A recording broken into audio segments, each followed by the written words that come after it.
Welcome to the Bedrock Engineers Podcast, bringing you robot combat discussions for people who don't know what they're talking about. It's carnage here in the Battlebots! Oh! Huge hit there! Now he's a fire-breathing dragon! Hey! Hold on! Woo! I feel like I'm in a scene from the Texas Chainsaw Massacre!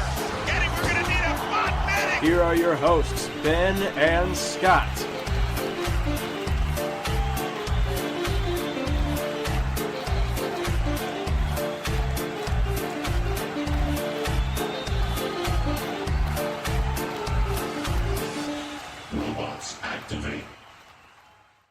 Welcome back to the Bedrock Engineers Podcast, everybody. I'm your host, Moakmeister from Reddit and such things. This is my co-host, Scott. Say hi, Scott. Hello, everyone. And we've got a special guest here today. He's not a roboteer, but he is the event organizer. Say hello to Greg Munson. Hello. Well, Greg, how you doing, man? I'm doing good. How are you guys doing? Good. It's great to talk to you, Greg. How did you like the season? Dude, it was awesome. You put on a great show. It was great. Put on a great show. I'd like to know actually how the feedback was overall for the 2-hour runtime. From who? I think mostly I saw it's hard to say because for the most part I think on the network side they loved it. The ratings were rock solid. Barely a blip, right? I mean this whoever this audience is just watches it religiously, and that's fantastic. And we were totally scared that 2 hours would kill it. The audience would leave, they'd go to bed, kids couldn't stay up late, blah, blah, blah, blah, blah. And it didn't. In fact, the numbers, according to the ratings, would rise a little bit at 9 p.m., which from a network standpoint, when Discovery sees that, they're like, yes. Because if more viewers are joining in the second hour, that's like a huge win. So that was great. On the social media feedback side, it was mixed. You know, many people didn't even notice it, didn't say anything. A lot of people loved it, thought it was the greatest thing ever. Other people were like, damn, I want you guys to go back to an hour. You know, and then there's all these people who say, oh, there's too many commercials. It's like, whatever. Yeah. Yeah. That's like, I mean, yeah, I did predict that this might be a problem in our first episode of the podcast before the season started airing. I said I couldn't think of a single show besides like The Bachelor and The Bachelorette that had a 2-hour runtime. So, and then I compared that to every single sporting event known to man. Right. Well, exactly. I said to Chris Cowan, Chris is another one of the executive producers on the TV side. And I said, Chris, I'm scared shitless that 2 hours is going to kill this show. And he says, Greg, the trend for TV, for reality TV shows, I hate calling Battlebots reality TV show, but that's what they call it. I hate calling it I hate it when you call it a reality TV show as well. Please don't. Yeah, I hate it. But that's what he said. He says the trend is 2 hours is actually winning. So I think we're cool. We'll see, but I think we're cool. And the truth is we were cool. The ratings were good. We added people, second hour, so that only can be a good thing. Well, that's great news because I did love the 2-hour runtime, except for episode 2 and episode 8. I mean, for an event, I don't remember. I think most good fans, but we'll call them hardcore fans, they want more than an hour. I'm not sure I'd even watch a sporting event, for instance, or a competition of some sort if it was not even an hour or less than an hour. I think that's the best argument. Is it's a sporting event, and it's turning into for a baseball game, basketball game, football game. Those things are 2 hours plus. Yep. So, I mean, why shouldn't BattleBots? No, it should be. And, if you were running 3, 4, 5 hours, obviously that could be a problem. But, 2 hours, I think, worked real well. Yeah, I agree. So far, so good. I think, Discovery seems happy, knock on wood, no jinx, but, maybe that will continue for next season. Yeah, definitely. Yeah, hopefully, very hopefully. So do you negotiate with Discovery? We all do. So, there's a group of us. There's BattleBots, which is Trey and Greg, and our consultant, Tom Gutteridge, who used to run Robot Wars in the UK. And then there's Whale Rock, which is, for us, it's mostly Chris Cowan. And then we have our showrunner, Aaron. So when it comes down to the negotiations, it's the BattleBot side along with Chris, who's talking to the network. Okay. You can hear my dogs barking. I apologize. My dogs are negotiating with Discovery right now. I bet they think they are. I like okay, so like on Facebook Messenger, I did ask you the other day if there was any chance that a multi-year contract would ever be signed for several seasons in a row. Because Hal Rucker said that would be the best thing for stopping, things like the session one filming where every fight sucked complete dick and was terrible. I wouldn't say it was that bad, but well, hey, that's what Will Bill said. It was a pretty bad first day, but I mean, it was. Yeah. It was a pretty bad first day. We would always want to get that. We always try to fight for that. Of course, obviously, from our side, that's what we want. Good luck getting it. yeah, good luck getting it. Yeah, I mean, I would think that with how successful Battlebots is, though, and how high the ratings are every time, it's the number one Discovery show, is it not? No, It's not.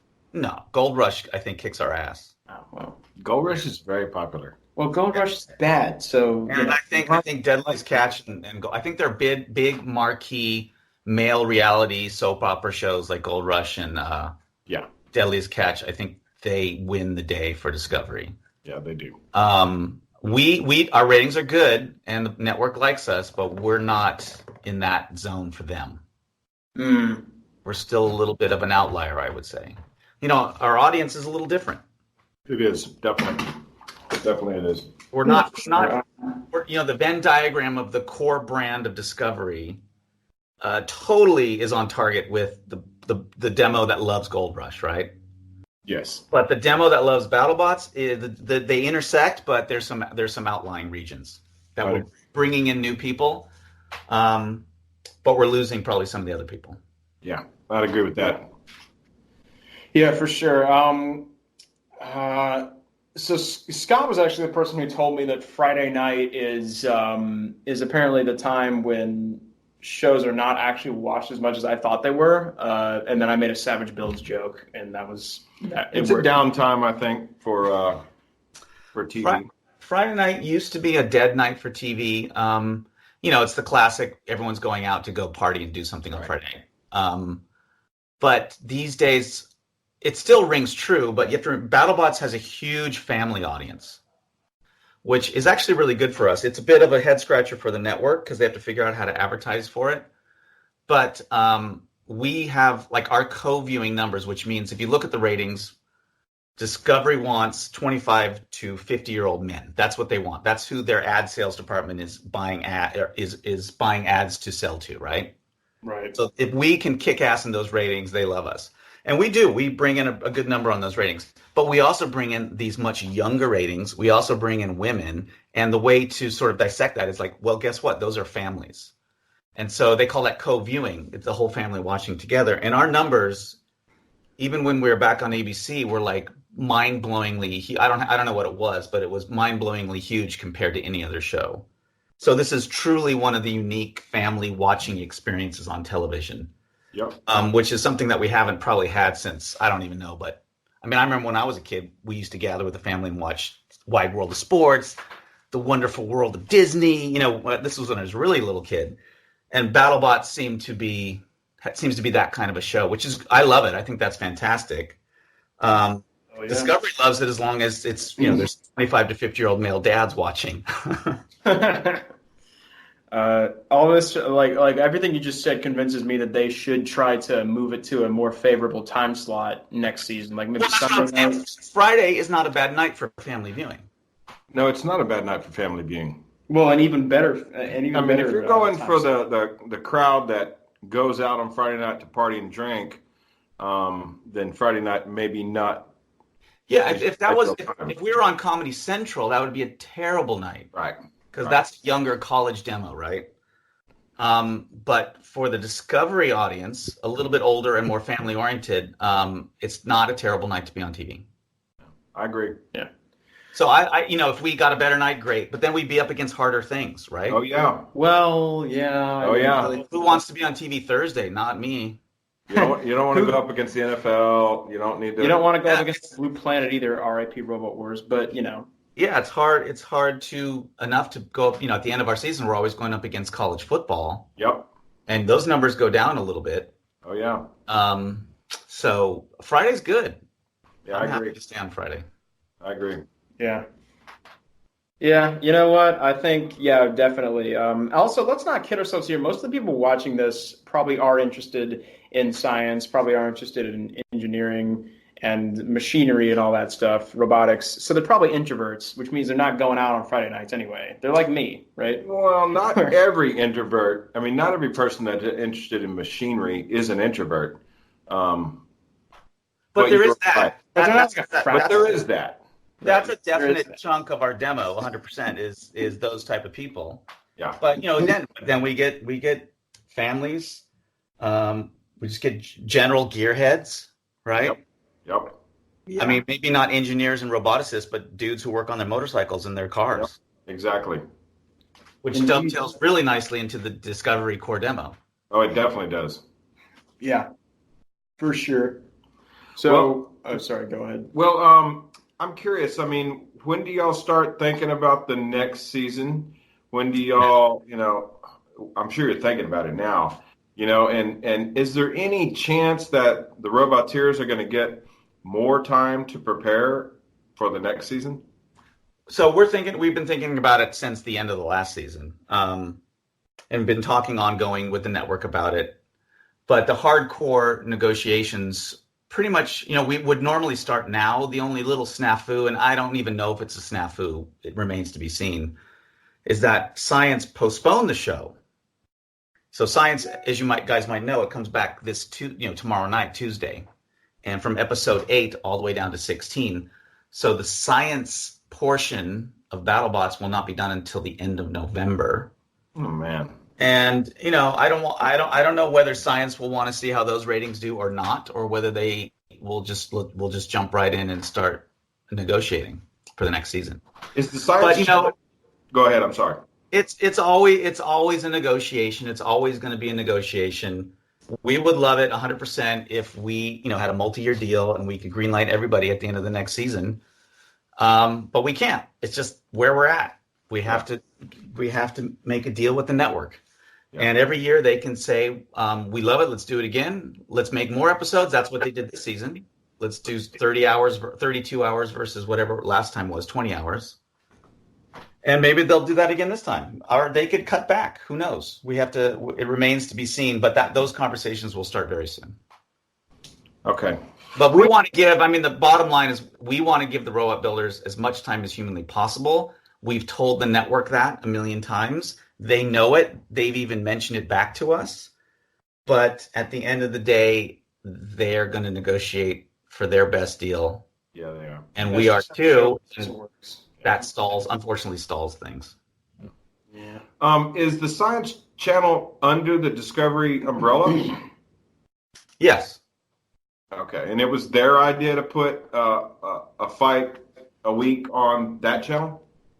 Yes. So what happened was ABC sold the show, the cable rights to the show, the seasons 1 and 2, to Science Channel. And these were reruns, right, of seasons 1 and 2. And the ratings were phenomenal.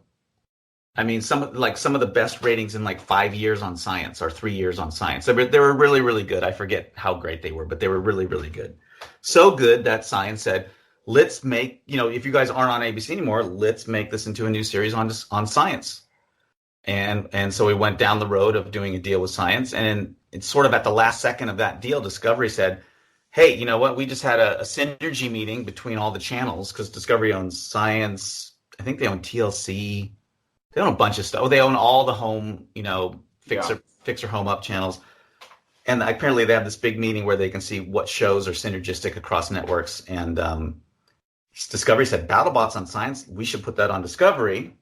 And so we modified the deal quickly and got it on both networks, which is great. Yeah. Well, that's obviously because it's a much bigger audience. I mean, I wasn't personally a big fan of the whole Science Channel thing, but Science is a great network. And it's probably more the Venn diagram between our core audience and their core audience is a lot closer.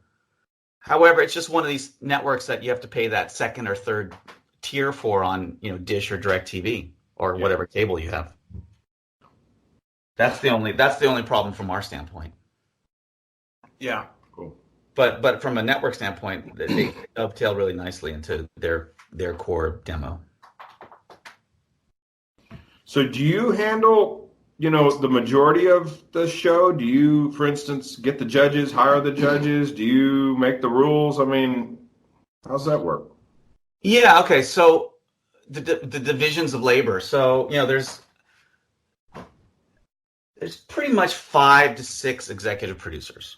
So my job is, yes, I deal with the judges, I deal with the rules, I deal with the robots, I deal with the tournament, I deal with all the social media. Trey's deal is he makes most of the business deals, and Trey really focuses on the arena and the arena safety. And of course, Trey helps me with the rules because of his safety is his number one concern. And Trey basically oversees everything. Trey's the owner of Battlebots. Okay. On the Whale Rock side, that's the TV side. We have a partnership with Whale Rock. There's Lloyd Braun, who owns Whale Rock, so he gets an executive producer title just because he owns the station. And he's there to be sort of the high top figure to really bring, because this guy is like a TV god, right? He's the guy who made Lost. He's the guy who made Grey's Anatomy. He's the guy who made Desperate Housewives. I mean, Grey's Anatomy is still on TV. Yeah. So this guy's got a lot of clout. So if we have, if we need to bring Lloyd in, we can bring Lloyd in. But day to day, Lloyd is not, part of the nuts and bolts of the show. That's Chris Cowan, who really deals on the highest of high levels of getting all the crew, the creative look of the TV show, the editing, the post-production, the sound, the live production, all of that stuff. But Chris relies on Aaron Catling, who is our showrunner. And Aaron is the man. Aaron is the dude who basically is the boss of the TV show, right? It's his crew who he gets. Of course, Chris and him collaborate on it, but it's Aaron's people who he gets for, the writers, for Farouk. I think Aaron helped find Farouk. Aaron's dealing with the talent. Aaron's dealing with the editing. Aaron's dealing with, all the post-production stuff. And what's really cool is that Aaron is such a massive sports fan. The guy's from Australia, and he knows every sport from cricket to rugby to football to basketball to tennis to hockey, you name it. So this guy has this encyclopedic knowledge of sports and this sort of. I think Aaron is a pretty good poker player. So he can just in his head he can just figure out stats immediately. He kind of has a beautiful mind thing for that. So Aaron in season 1 started helping Trey and I figure out what the fights would be. And then over the course of the 4 seasons that we've been on, Aaron has really become the guy who helps curate these fights. So much so that this last season, he's pretty much the guy who curated the fights that you see in the fight cards. Okay. And then I go in along with Peter Abramson, and we can talk about Peter's role if you guys want to. And then we consult with Aaron on, that fight, maybe we should think about these 2 fighting instead of those 2 fighting. Or we'll say, that one is not ready. It's not past safety yet. He probably won't pass safety for 3 days. Let's not fight that one fight. Postpone that one till this, or figure someone else to fight with. So Aaron has become really the guy who is crafting these fight cards with input from Peter and I, and Trey, and Chris. Yeah. Cool. That's awesome. Yeah. You know what the best part is about every single thing you just said for the last, 18, almost 19 minutes, Greg? What's that? Is that everything was complete gold. I do not need to cut any of that out. You've made my job so much easier for editing this episode. Good. So, if all that's done, Scott, would we like to let's the 2 of us do our ritual that we haven't done forever since episode 6 when we reviewed episode 5 of the show itself. We're gonna crack open 2 cold ones right here, right next to the mic. Remember? All right. Oh wait, I should go get. Well, I have to go run upstairs. You guys do it. I'll listen. All right. Yeah. Okay. Let's go ahead and do it. Okay. 3, 2, 1. Oh, yes. Yes. And we've also got glasses this time, so we're going to keep it fancy. Pour that in. Doubt the microphone will pick this up. It's foaming a little too much for me to pour it all in, but that's fine. You did it way better. See, I only got 2/3 of my can in there before the foam reached the top. I'm a pro. You're a pro, yeah. I poured it down the side of the glass, though, as well. All right, whatever. You can't hear it. All right, cheers. Cheers, guys. Wait, don't drink yet. To Battlebots. May we Yes. continue to get great episodes. Cheers 2020. again. Cheers. Yes, and to season 5. Cheers. What's that, Mhm. Greg? Go ahead. What else? Give me a new question. Well, I did actually create a thread on Reddit at around 7 o'clock asking people, what questions do you have for Greg Munson? And shockingly enough, most of the questions I got were from actual Roboteers, which is funny. So so Charles Guan from Team Overhaul asks, when is season 5? Oh God, he's just tell him next week. No. Well, of course, that's why I asked I'll that question answer. first. It's because it's the easiest one. I'll answer until he asks. It's the one everybody wanted to ask, but once they saw him ask it, they were like, "Oh, well, can't ask that." Yeah, that's next week. That's an inside joke between me and Next the builder. So, next question, and this is a question I actually had for you, like on my own before I made this. Are you going to legalize MultiBrains at any point in the future? Oh God, we were talking about this yesterday. Or more specifically, the question actually says, what does he want to see in a MultiBrain to allow it into the competition? Yeah. So we actually had a rule meeting yesterday with the judges and Trey and Frank, who's been writing our rules since 99. And we're talking about, what judges' decisions were right, which ones were wrong, how can we make the judges' decisions better, blah, blah, blah, blah. We're also thinking about new rules for 2020. I mentioned Melty Brains because I know there's like these 3 people who keep, bringing it up. So far, we're still not doing it because we want the weapon system to be independent from the body. And we've never seen a Melty Brain that actually does anything that spectacular. Now, I'm sure there's going to be 20 threads saying like, oh, but what about this robot? What about that robot? What about this robot? Okay, fine. Send me the video. We'll check them out. Maybe we can modify it. I'll send it to Trey. I'll send it to Frank. I'll show it to people who I consult with, like Peter. And we'll figure it out. If they've really evolved to the point where they can translate reliably and effectively and quickly and then cause actual real damage, it's possible that we would let them back in. But the ones we saw back in the day weren't effective enough, and they were just sort of these whirly-gigs that spun around, and the fights just didn't go anywhere. So we thought, nah, we're not going to do it. Plus, we didn't want to have to make our rules so... We've tried to get away from this granularity in our rule set. I don't know if you guys remember back in the Comedy Central days, our rule set was like 50 pages long. And what we tried to do is make the rules like 5 pages long. So we could open up the doors to creativity. And so but one thing we're absolutely firm on is that you have to have an active weapon that's separate from the body. Because we don't want a bunch of wedges. And unfortunately, I like that. Well, so you said if there's a Melty Brain that can either translate effectively or cause real damage, we should send you the video. There's a few things with that. I do have a video actually to send you of a Beetleweight called Halo, which also took part in Battlebots this season. Obviously, the season hasn't come out just yet, but I've sent you the Nuts 2 video, and you said you liked that. So, yeah, but I do a jillion videos a day, so I forget. So send it to me again. Oh, all right. Yeah, all right. I'm not going to do it right this second. No, it's not required. Late. Yeah, Not not required. The bottom line is we're open to it. We just really want to see, and it's hard to scale things up from a Beetleweight to a heavyweight. I have a lot of skepticism there, but I want to see a real heavyweight like at like the Maker Faire event that is going to happen pretty soon, or maybe it just happened. I forget. Where they can actually fight heavyweights, or in the UK one where they're fighting heavyweights. I would love to see a video of a true Melty Brain really kicking ass so that I can be like, okay, we were wrong.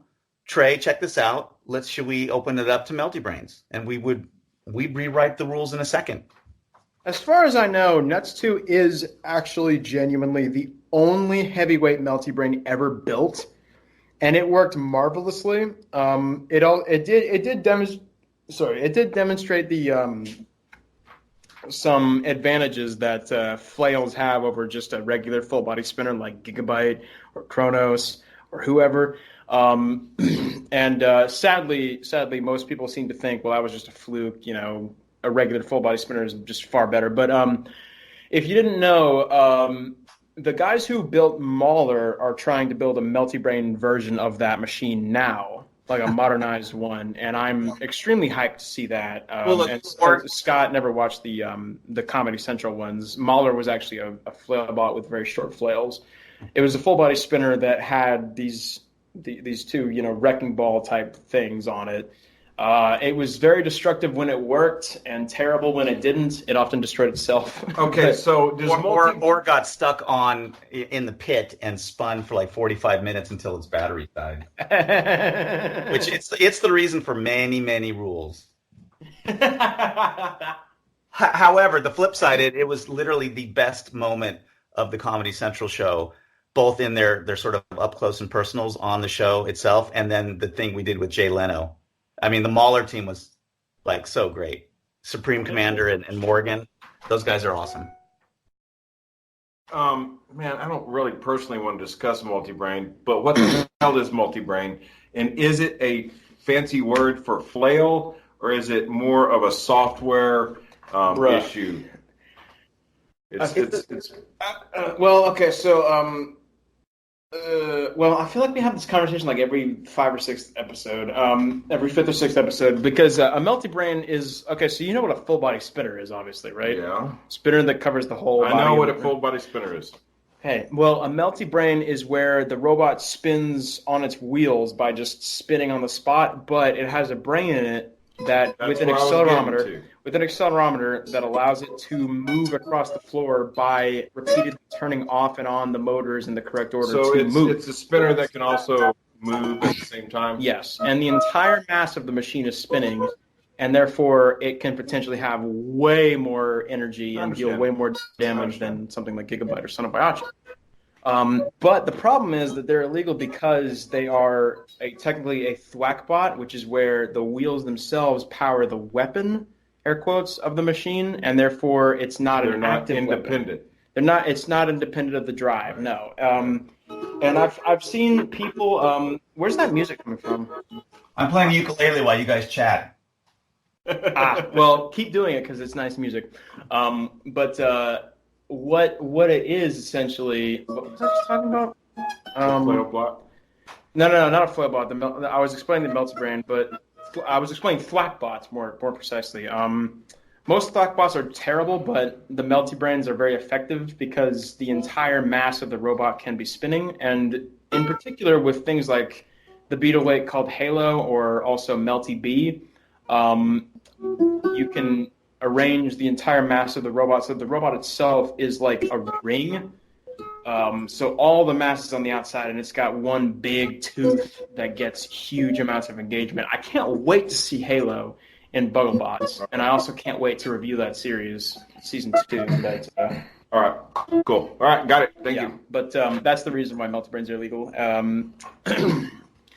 So they're evolving into a spot where they really can translate and do some cool damage. We'll definitely take a second look at it. Yeah. I feel like there's a thing that I'd like people to know as well. I mean, not many people watch this podcast, so I'm going to have to make an actual post on this on Reddit. But the slower the rotation, actually, the faster the translation, which is another reason why I think Flailbot MultiBrains can be even more effective than like if Gigabot were a MultiBrain, is because they need to spin far slower in order to reach the tip speed limit on the ends of the flails, so they can spin far slower and also have faster movement across the floor. And in addition to that, their wider reach of their weapon means that they don't necessarily need to chase somebody down and be fast, even though they are faster than they would normally be. They just need to cut somebody off at some point. Okay? So, like if Typhoon 2 from Series 7 of Robot Wars, or if Gigabyte was as slow as a MultiBrain typically is, it would be shit. But if they had a range like that of Nuts 2, the 1.5 meter radius, they'd be awesome because they don't need to be fast. Okay. All right. Yeah. So that's that. All right. Anyway, should we finally start talking. Actually, I just realized that was literally question 2. I think these next questions will be faster, though. Okay, so I deliberately asked this guy to not give me any context on this. I'm just going to read this word for word because I figured it'd be funnier if you explained this to me. Why didn't he give 8K to a cone? Oh, I made the right choice. What's that guy's name? I forget his name. That guy, I love that guy. So when we were on ABC, we had our budget was big enough to give each robot builder a stipend to build, which he just revealed was 8K, along with your travel expenses on top of that. So it was I would love to give 100K to each builder, but we just don't have the budget. But what we could do was 8K back in the ABC days. And so he had a cone that could drive around, and I thought it was hilarious. And so he entered, and we had a conversation. We were chatting, and I thought it would be fun as a comic relief moment to get the cone on the show. But it's not really going to be in the show, right? It's not really going to be a competitive robot. It's comic relief, so it never happened. So he's teasing me. Good. Good. We didn't have a cone on the show. Thank you, Greg. But it's in the Comedy Central days. This was back in what year did Nobody wants to watch a cone. What year did season 5 stop? Or what year did season 5 air, Greg? I don't know. 2002. 2002.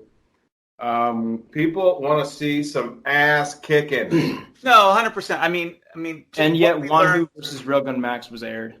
What we learned from Comedy Central is, two things. One, you just can't have shitty, boxy, wedgy, lame, sleeper fights. You got to have destruction. This kid, when I first got turned on to robot fighting, it was through Robot Wars in San Francisco that was started by Mark Thorpe. And they did a little TV thing on it. And the first thing that this TV show showed after a big montage of things smashing into each other was this little kid saying, "I came here to see things get wasted." And that's what people want. That's right. So Comedy Central did that once in a while, but a lot of the time it didn't. So that's why we have this big push towards active weapon. That's why the aggression rule is written the way it is, and we can certainly talk about that. But the second thing we learned is you got to have some comic relief in the show. You can't have the show be super duper. At least I think so. You can't have the show be super duper serious because at the end of the day, it is robots fighting, which is a little strange. And these things are sort of home built in garages, many of them, although they do get more sophisticated. So we still like having that comedic aspect on the show, which is why we have Farouk, which is why some robots get picked, like maybe a cone, but that seemed just too silly. So I'm with you on that one. Gigabyte's kind of cone shaped as well if you just cut off the top of it. Yeah, but Gigabyte can kick some ass. Well, yeah, hell yeah, Gigabyte can kick some ass, but a MultiBrain could kick even more ass, but that's besides the point. We're already past that question. Hashtag nuts2 across the pond. It's the best robot ever. I want to see on Battlebots. Greg, imagine if Nuts2 did what they did to Carbide to Tombstone, where they cut the weapon chain with their flails. That would be amazing. Yeah, so here's the thing. I mean, people might be angry with me about this, but I watch BattleBots and I don't watch any other robot shows. I've never seen King of Bots. See, now that's where you've gone wrong with your life, man. Because Robot Wars is great, especially Series 10. Yeah, but I can't take it. If my whole life is doing nothing but watching robots fighting, I'm going to just explode. BattleBots is enough. Then I'm going to play guitar. Then I'm going to play some ukulele. I'm going to jam with my band. I'm going to see my wife, see my kids, pet my dog, read a book, and that's it. Well, that seems like a good life to me. Just make sure you rub your dog's tummy and give him treats. And that's yes. Yes, of course. Yes. What kind of dog do you have? But show me that video. I would love to see it. I mean, people keep telling me about Apollo, and I've seen a still photo of Apollo, and it looks kind of cool. It's that classic sort of ultra wedge with a lifter from the UK. But Apollo, at least, has, from a visual standpoint, looks really cool. People are claiming it can lift things as high as Bronco or Hydra. I don't know if I believe that. Is that true, guys? Well, no, it's actually not. Well, okay, so Scott hasn't really seen much of Apollo because he's only the only thing. I only watch Battlebots. Well, see, the only thing you've seen from Series 9 is the compilation of all of Carbide's fights from Series 9, and well, as far as I know, you may have watched something I else. don't even barely remember. Well, Apollo didn't even get a single flip on Carbide, but Apollo, I think in terms of overall distance, does flip as far as Bronco, but they flip more up and forward. Well, okay. Because British flippers flip out of the arena instead of just up. Do you think Apollo would be a good bot to have on the show? Oh, hell yeah. I would love to see Apollo, especially since British flippers tend to be just substantially more versatile and great against a ton of things than the American flippers are. Like Bronco and Hydra, I really don't like them as much as I like Apollo and Eruption because they just don't have as much personality. And also, they don't seem to be quite as effective and versatile as the doorstop wedges of. Well, I mean, I British flippers. think we had a doorstop wedge in season 1, but it was slightly effective. But everyone's saying don't count that. Look at Apollo. So I'm all for checking Apollo out and seeing what the selection committee says about it. Well, Apollo was the Series 8 champion of Robot Wars. It beat Carbide in the finals. And then Eruption, I mean, yeah, the British wedge flippers have literally won 2/3 of the reboot Robot Wars series, and Carbide was in all 3 finals. And Carbide is basically the British Tombstone, of course. Right. Well, so we would totally look at Apollo, 100%. Yeah, I would love it if you did. I'll send you the Nets 2 and Apollo videos. Okay. Cool. But we do have more questions from the thread. So after the MultiBrain question, there's this other guy who this question came in like literally 5 minutes ago. What is a honey wagon? Okay, so there's the really horrible porta potties, right? A honey wagon is the nice porta potties.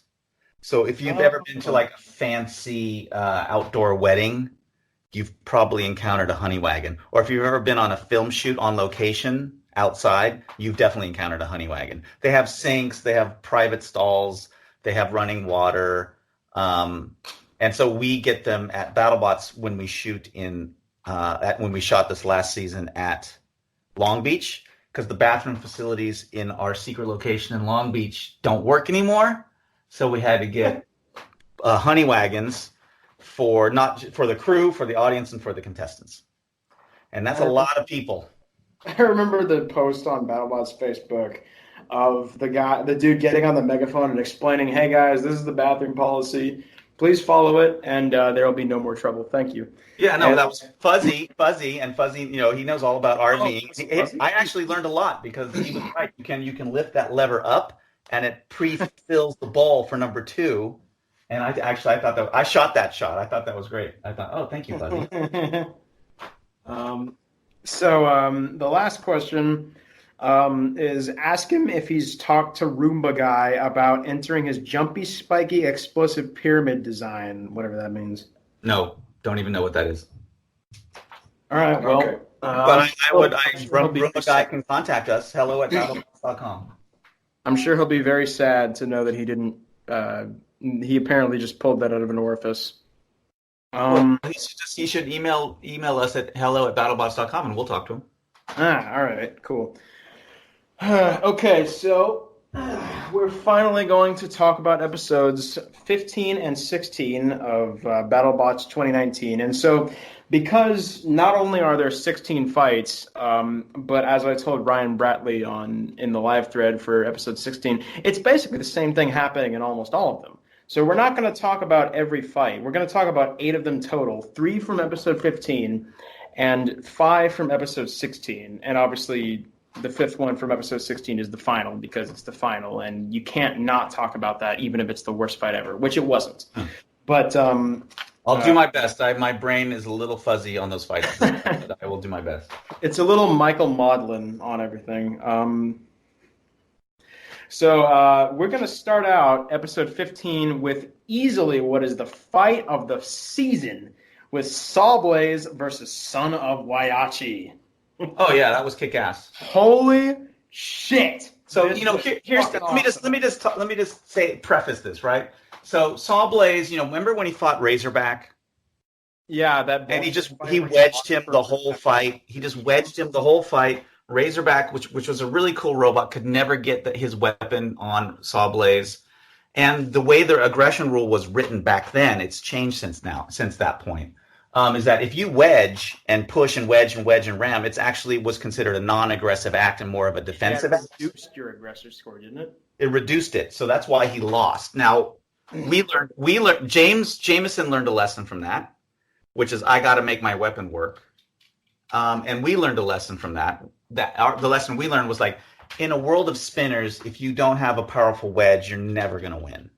You got to allow these people to have some kind of wedge to at least help you fight off the spinner. So we reduced the sort of draconian nature of that aggression rule. And now it says, yeah, if you are aggressing, if you're attacking with your wedge or pushing or ramming like a duck would do, that's 100% aggression. And the judges will count it. However, if you are attacking with your weapon, that counts as more. And then you'll see perfect sense to me. Yeah, and people have read the rules, will see this word comparative aggression. And what that means is like when you assess the overall aggression between the one who was maybe pushing more in the fight, like let's say Gruff, right? Versus the one who was attacking with their weapon, let's say Tombstone, right? Well, Gruff pushed a hell of a lot more than Tombstone, but Tombstone, it wasn't running away. Tombstone was attacking as well. So in the comparative world, it's about even because Gruff was clearly just wedging the whole fight except for that one time he lifted Tombstone up. Whereas Tombstone was doing that little runaway thing, but then flipping around and smacking you. And what happened, the way the judges saw it, and I happen to agree with them on this one, is that they split the aggression points because in the comparative aggression world, if it was a 1-to-1. Now, if wedge aggression counted the same as weapon aggression, then Gruff would have clearly won that fight. But it doesn't. And the reason why is because in Battlebots, we want you to use your active weapon. So in the Son of Waiachi versus Sawblaze fight, Jameson put on a clinic of how to do that. Wedge them, then smack them, rip off a bar, smack them again, rip off another bar, and smack them again and hit the third bar and take them out. It was beautiful. It was beautiful. That hammer saw they have was almost unbelievably effective. It did so many shitloads of damage. I kind of was like astounded by it. I was like, holy shit, that was amazingly effective. Because the first hit they did, so the reason why they waited so long to use the weapon, I keep hiccuping by the way, was because they weren't expecting to get a pin so early. So this is according to their Facebook post. They kind of were just sitting there awkwardly wondering what they should do because they've got Son of Waiachi in the corner way sooner than they expected. So when they finally used it though, I always assumed that those arms on Son of Waiachi's weapon were like solid bars of titanium. But they're actually not. They're panels of titanium. I don't know how thick, but panels that are welded together to create those rods that are that make up the rotor. And that hit on Son of Waiachi from the hammer saw, it broke that weld along like 6 inches or so of the arm. Yeah, no, it was amazing. I was like, you're always dubious about saw weapons, right? Because you need to put a lot of pressure behind the saw to make an actual cut. And when you're fighting something that's running away from you, you can't get that pressure to make the cut. And that's why many saw blades have been ineffective in the past. Which is why someone like a Scorpius uses, a tip, something on the tips of their saws that actually can just cut really fast and scrape really fast, make the sparks dig in and cut, which has been pretty effective. But Jameson took it to the next level, coming up with this idea of a hammer saw to apply the pressure in one fell swoop and cut through it, which it was just like proof was right there. That was it. And what a perfect time to do it in the finals. Oh, for sure. It's worth talking about as well. Sawblaze's that hammer saw that they have that's shaped like a dragon head actually weighed 34 pounds roughly. He said it weighed roughly 34 pounds, and he actually had, it was a Tormach or was it Lincoln? I don't know. Machine off 12 pounds of it, so it weighed 22 pounds. That would have been Tormach, yes, okay. Because of the fact that he did tell me as well on Instagram, like in private messaging, they didn't have a sensor on their weapon motor. Super slow spin up time. So they kind of had to run it at, they kind of just had to have the weapon spinning up at all times instead of getting the pin and spinning it up and then hitting. So they lightened it a little bit to make driving a little easier. And this time they did set it to full speed instead of like half speed, like they had it set for in the blacksmith fight. And they still never reached full speed because of a variety of reasons, either because they used it or because it just got interrupted somehow. But the fastest hit was, according to their RPM tracker that they posted on Facebook, it was 185 miles an hour. Yes. That was their fastest hit. It wasn't the hit that took out the bar or the hit that got on the rotor that I was talking about a second ago, but yeah, it cut big holes in the chassis. And this fight, I think, is a prime example of how much the damage is not visible on TV, because the hit where they caused Son of Waiachi to start smoking, right? When I first watched this fight, I thought it was because their weapon motors were overheating.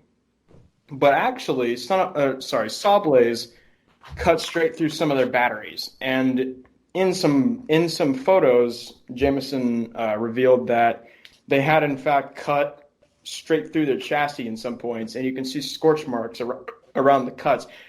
In the fight on TV, you cannot see that shit. I've watched this fight so many times to try to see where the saw pierced their body. You can't see it at all. It looks like the body is untouched. Yeah, no, and this brings up something I would love to, I don't know if it'll happen, but I would love to have, as the show evolves, I would like more and more of this sort of, BattleBots ER, BattleBots General Hospital, when these things come back in the pit, someone like a Jenny Taff should be right there looking at the damage. We have a zone where they cool the batteries down after fights, and then they can remove the batteries and then bring the bots back in the pit to do repairs. And right there, you can assess a ton of crazy damage that you're right, you don't see on TV. And I think that's a good note for, just a camera crew being parked there to capture some of this stuff, because some of it's quite interesting. You can't get too insidery baseball on the TV show, because you got to cater to the mass audience as opposed to the super fans. But I think a little bit of that could be cool for the show, and definitely for social media. Yeah, definitely. Yeah, people want to know, they got their ass kicked, but how? Did their arm get broken? Did their nose get broken? I mean, people want to know that kind of information. Yeah, and I think there's some insightful stuff with Jenny doing like the metals crushing test with Quantum to really explain why the tooth got stuck in the AR-500 of Blacksmith. That was interesting. So I'm loving that content, and Matt Silverberg, her producer, I think with Jenny will just be a million times better. They were great this season; they'll be a million times better next season. Yeah, for sure. Son of Waiachi got a task kicked, man. Yeah. No two ways about it. No, it's great, and everyone's so Son of Waiachi is a death machine. It really is. It's crazy. But what a great win for Jameson to win with a saw wielding bot. That was great. Yes. Masterfully driven. So there were definitely two very distinct moments in this fight where you could tell that it is harder to drive that machine with the hammer saw than it is with the regular saw, and especially the second one where he was trying to slightly turn left to follow Son of Waiachi, and he ends up turning in a complete circle because just because of the backward shift of the center of mass. And also just the gyroscopic effect of that thing constantly spinning. But overall he drove exactly as well as he needed to keep stopping up Son of Waiachi's weapon, even though they have a really fast spin up time. It's like roughly 4 seconds, I think. But Son of Waiachi, the machine itself, is just too slow to escape Saw Blaze for long enough that it needs to spin up. Agreed. Yeah, and also apparently, like according to Jameson and his AMA, this wedge that they used against Son of Waiachi was actually welded by Lincoln Electric, which is one of their sponsors.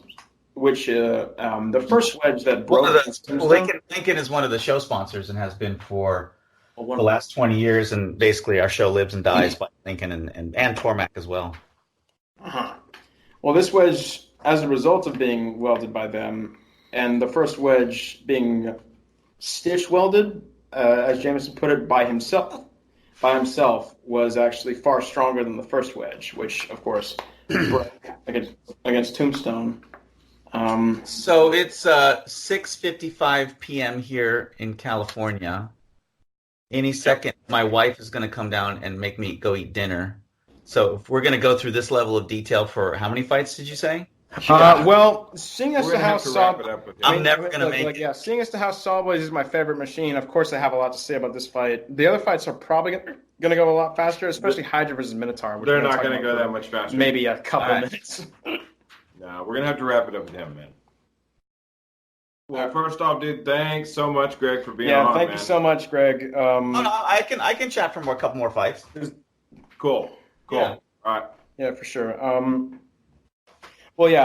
Basically, to wrap up this fight, then Saw Blaze is phenomenal against horizontals. They defeated Rotator soundly. They would have beaten Tombstone if they didn't get by their own teammate, and they beat Son of Waiachi soundly. It's just a shame their forks. Jameson is the classic story of a rookie who has become, totally like a seasoned pro who's in contention for the nut. Yeah, he is your total success story. For All sure. right, let's do the next fight, so I don't get called away. All right. So the next fight is going to be Whiplash versus Huge, and this is a sadface.jpg fight for me because I really like Huge, and I was really pulling for them to eventually take out Bite Force, and Matt basically guaranteed that they'd be the next, they'd be the champion again by beating him. This one is tough, and we talked. So I made a list of all the controversial fights from episode 1 to episode 16. And we discussed them all last night we've been discussing them all season long with the judges, and we've actually have a Google spreadsheet going on where we're actually trying a new scoring system, which is 5 points for damage, 3 points for aggression, and 3 points for control. And, like a fight like the Texas Twister versus Black Dragon from episode 2, that actually got reversed, Black Dragon, under the new scoring system, Black Dragon won that fight, which I think is correct, but I think Black Dragon should have won that fight. More controversial fights like Tombstone Gruff. Tombstone still wins because damage is damage, and that's the key. And I still think the aggression was equal. And 100% Gruff wins control, but control has to be combined with something else to win the day.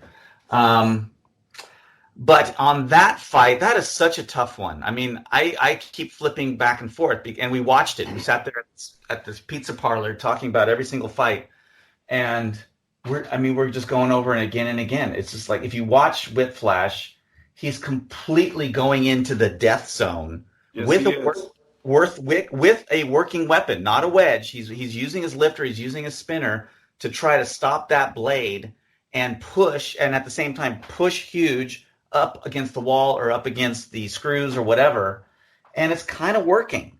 Yeah. And we really we reward aggression pretty heavily if there's a thing in the rules that said there's a criteria of aggression called boldness, and that's where you just go for it right into the weapon zone. It's sort of the Yeti style, and that's what Whiplash did, and so and I think Whiplash clearly had the control, and Huge had the damage all the way.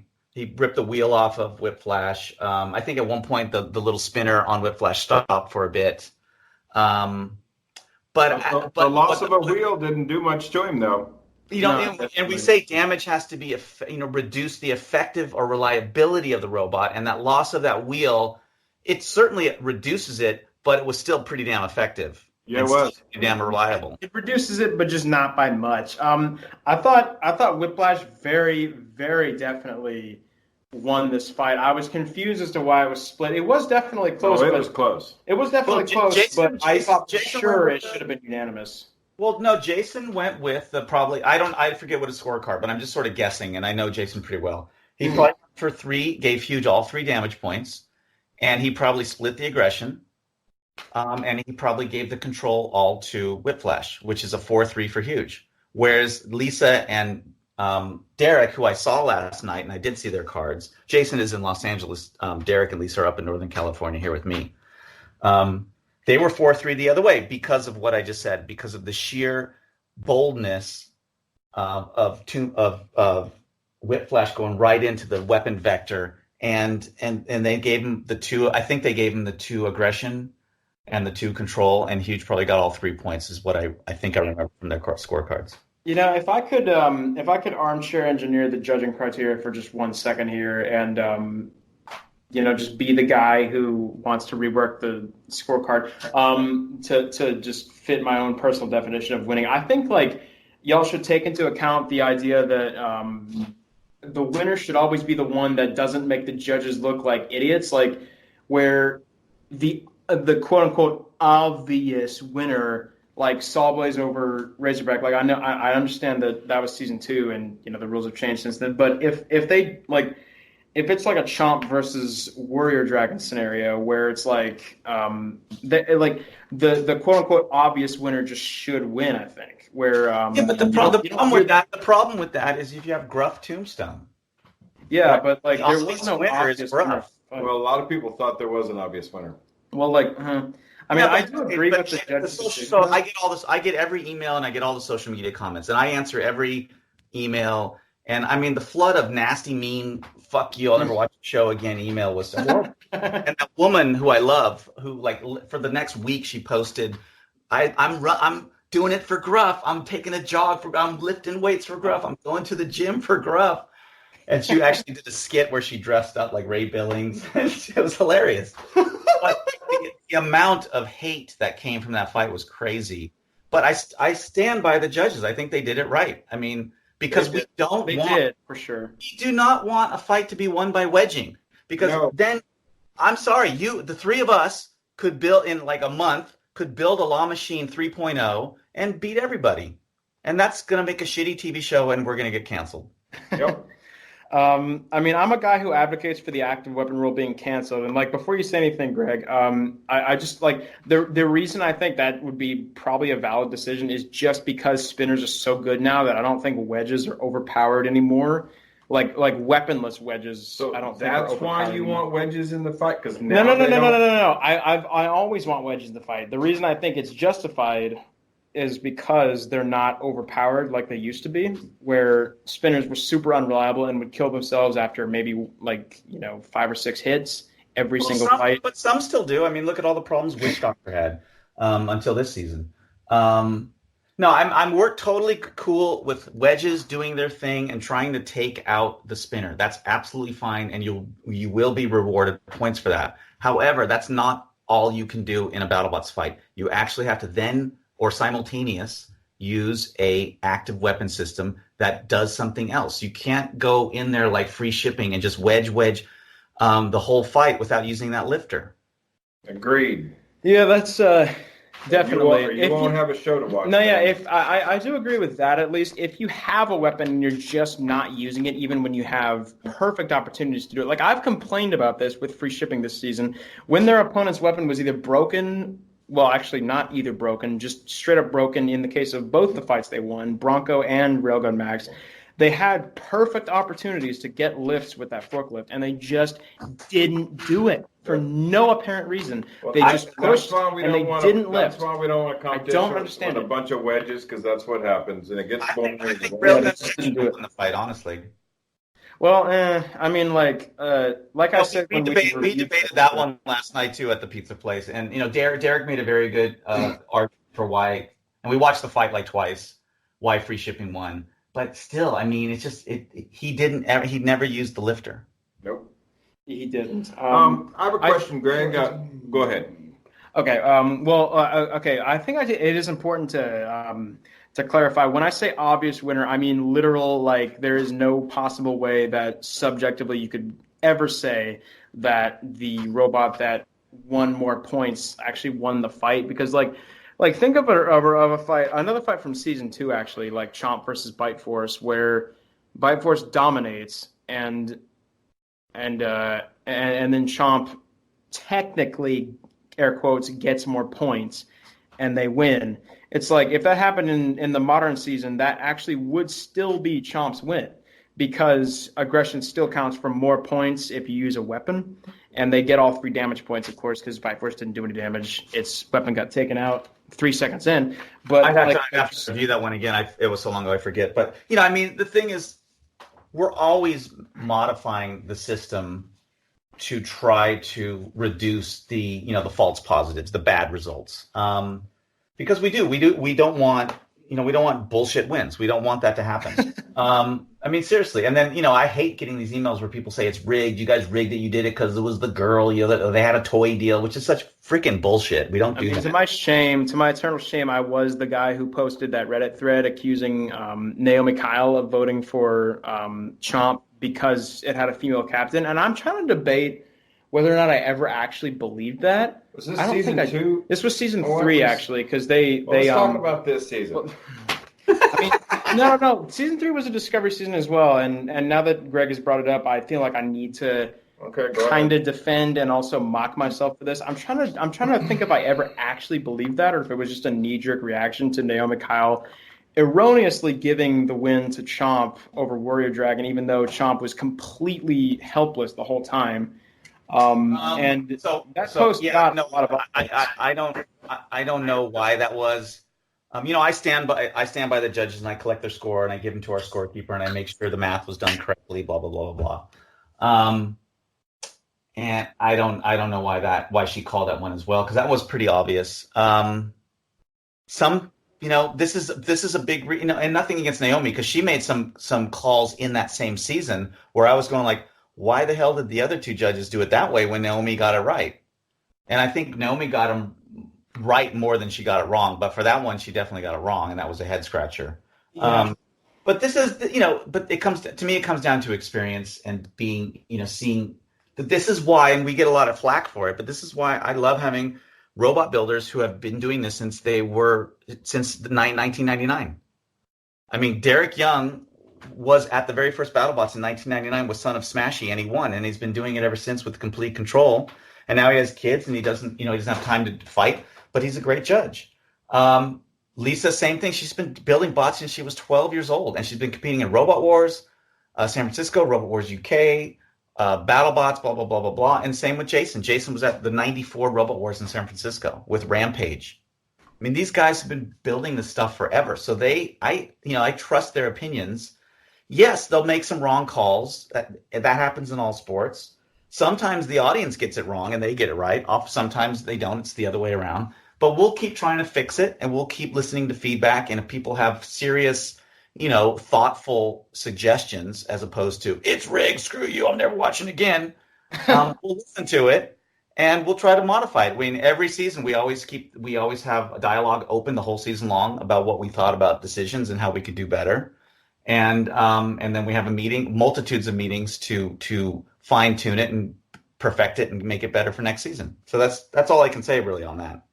Yeah, for sure. I do. Yeah. Everything you just said was valid. I'm still thinking that just it should be at least somewhat subjective. Like, I'm in favor of an entirely subjective score, period, because it's like I think the only judging criteria is which robot feels like it should have won the fight. But of course, we did that. We did that, right? So when we were off Comedy Central, and we did some stuff in the college space with pros and high schools. We did this thing, CBS College Sports, that never made the light of day, unfortunately. But we did shoot the live show, and we had our judges, and we just, it was like, screw it. It's 1 point. Who do you think won? Hold up a red card or blue card. That's it. That's the criteria.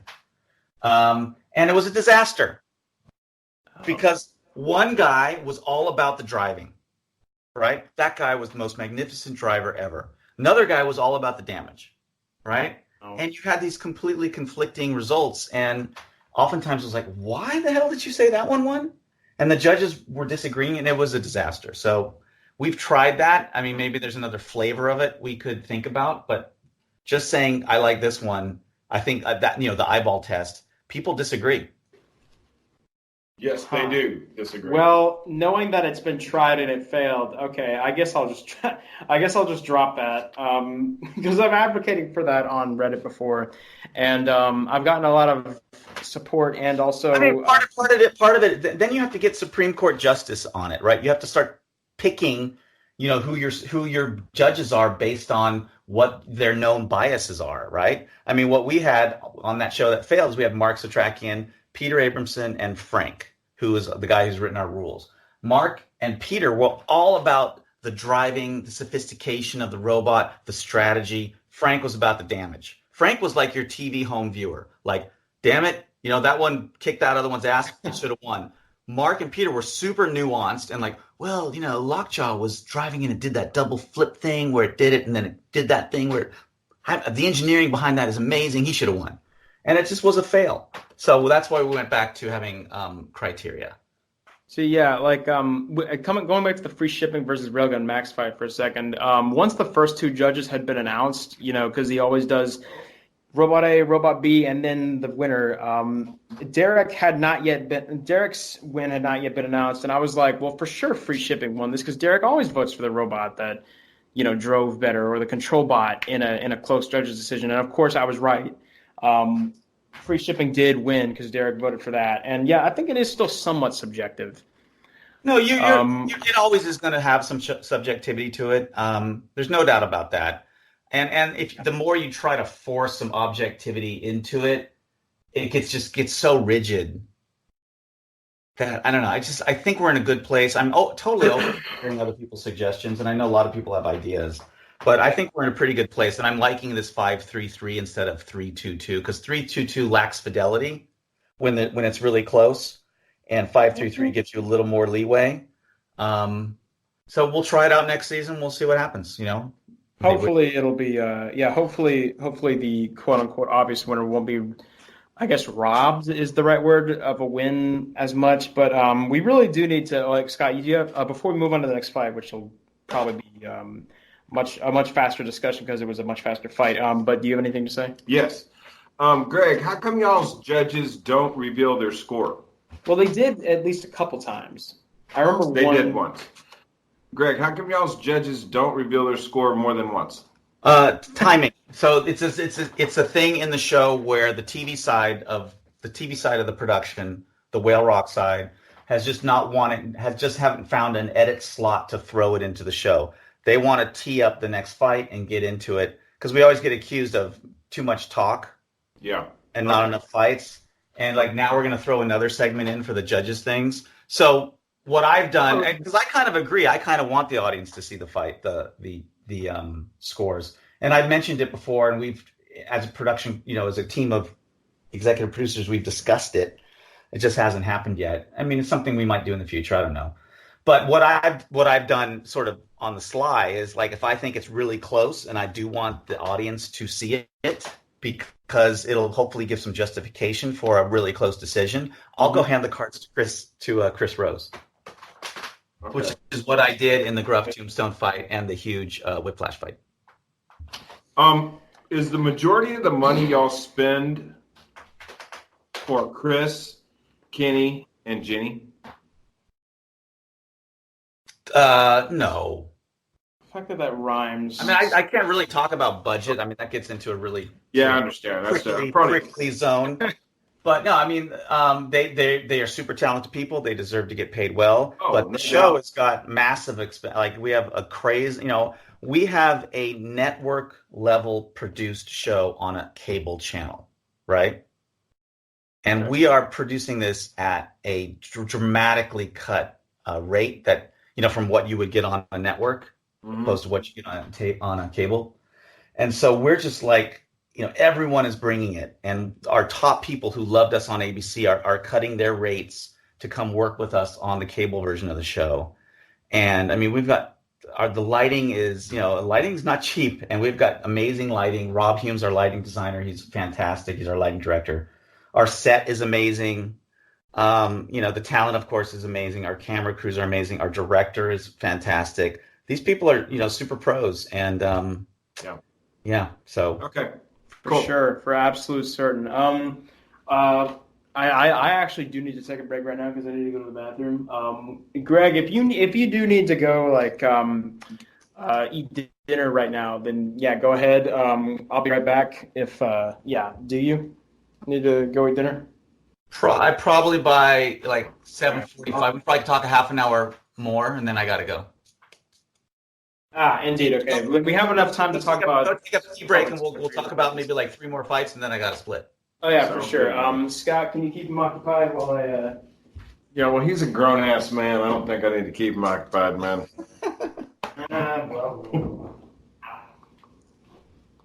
So, Scott, what other questions do you have? Well, man, I just think of them as I'm sitting here. I'm not a hardcore fan like Ben.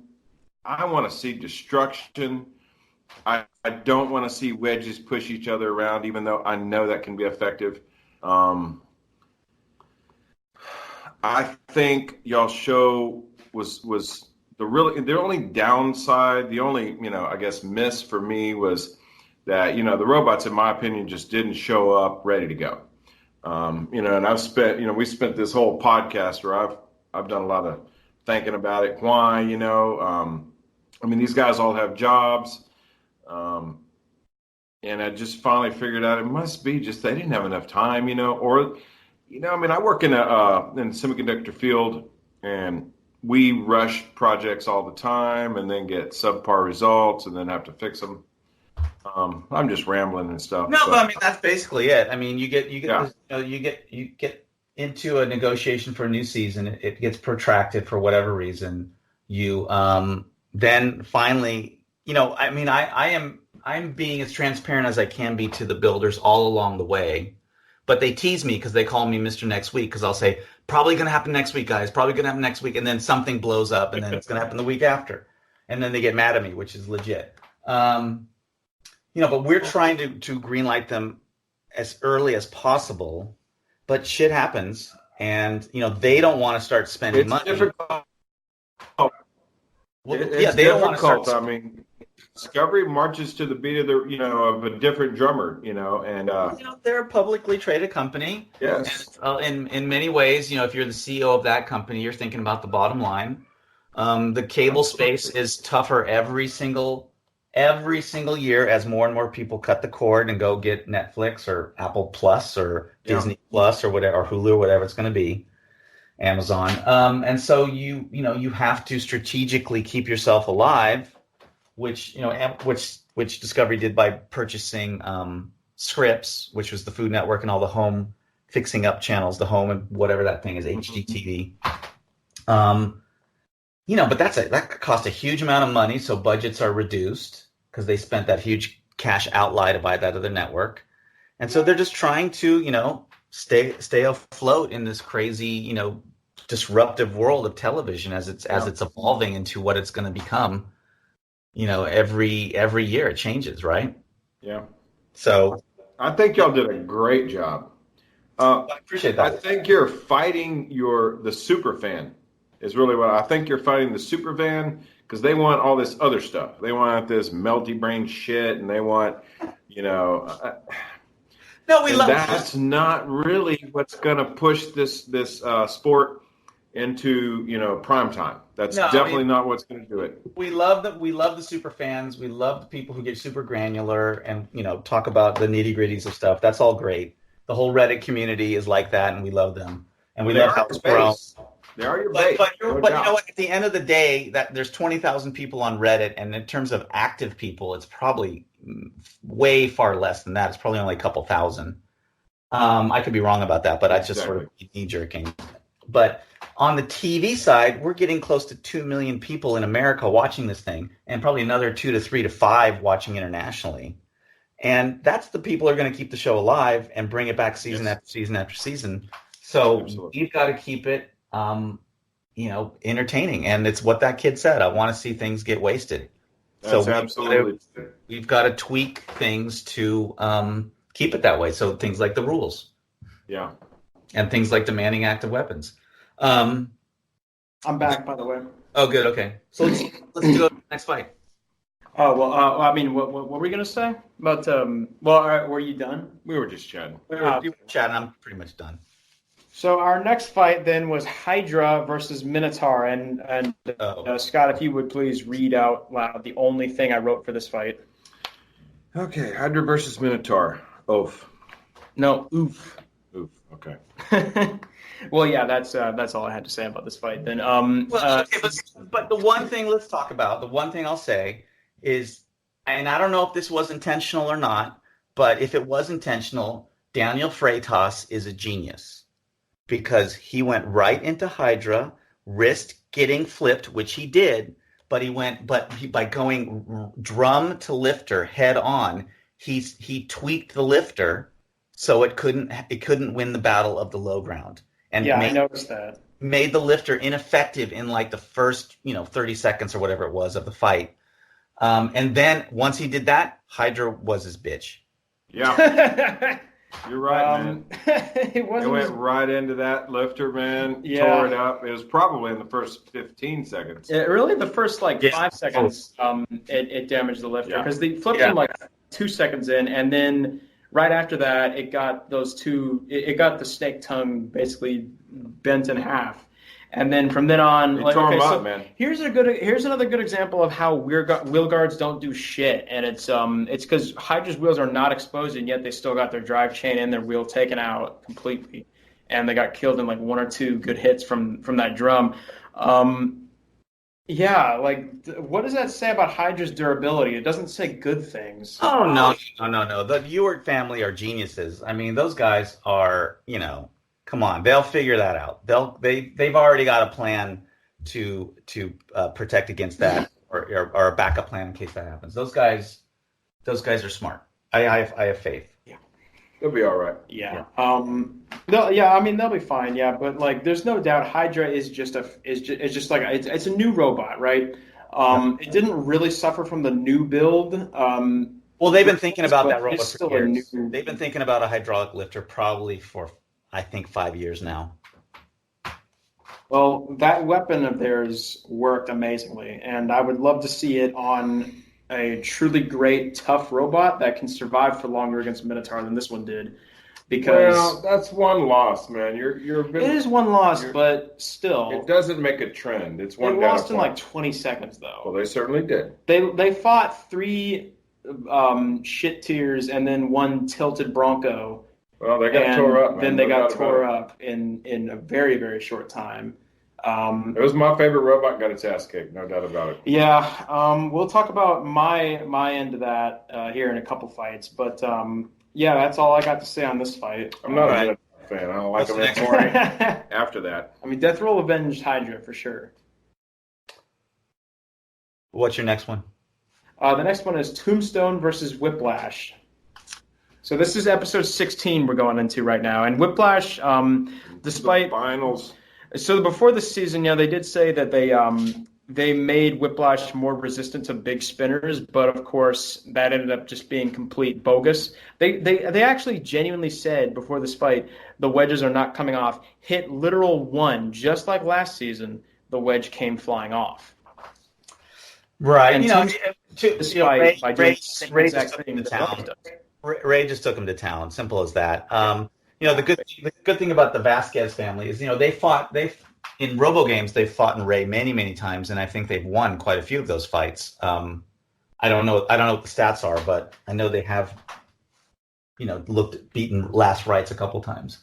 So they know what's going on. I mean, and they love fighting them. They want to beat them so bad. So whenever we give, when we give people Tombstone, we go downstairs and we say so you're going to fight Tombstone in the next round. They're like, oh shit, really? Why did you? Oh God.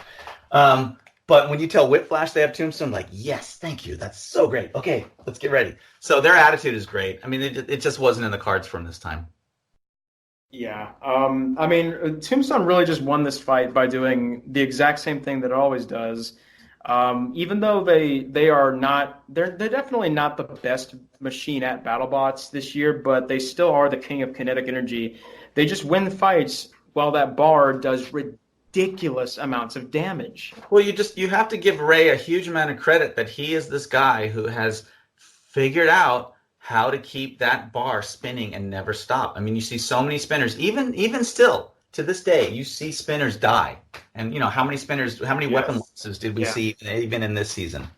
A whole bunch. Does Tombstone's weapon die? Nope. You got to break it in. Even when you break it in half, it still spins, right?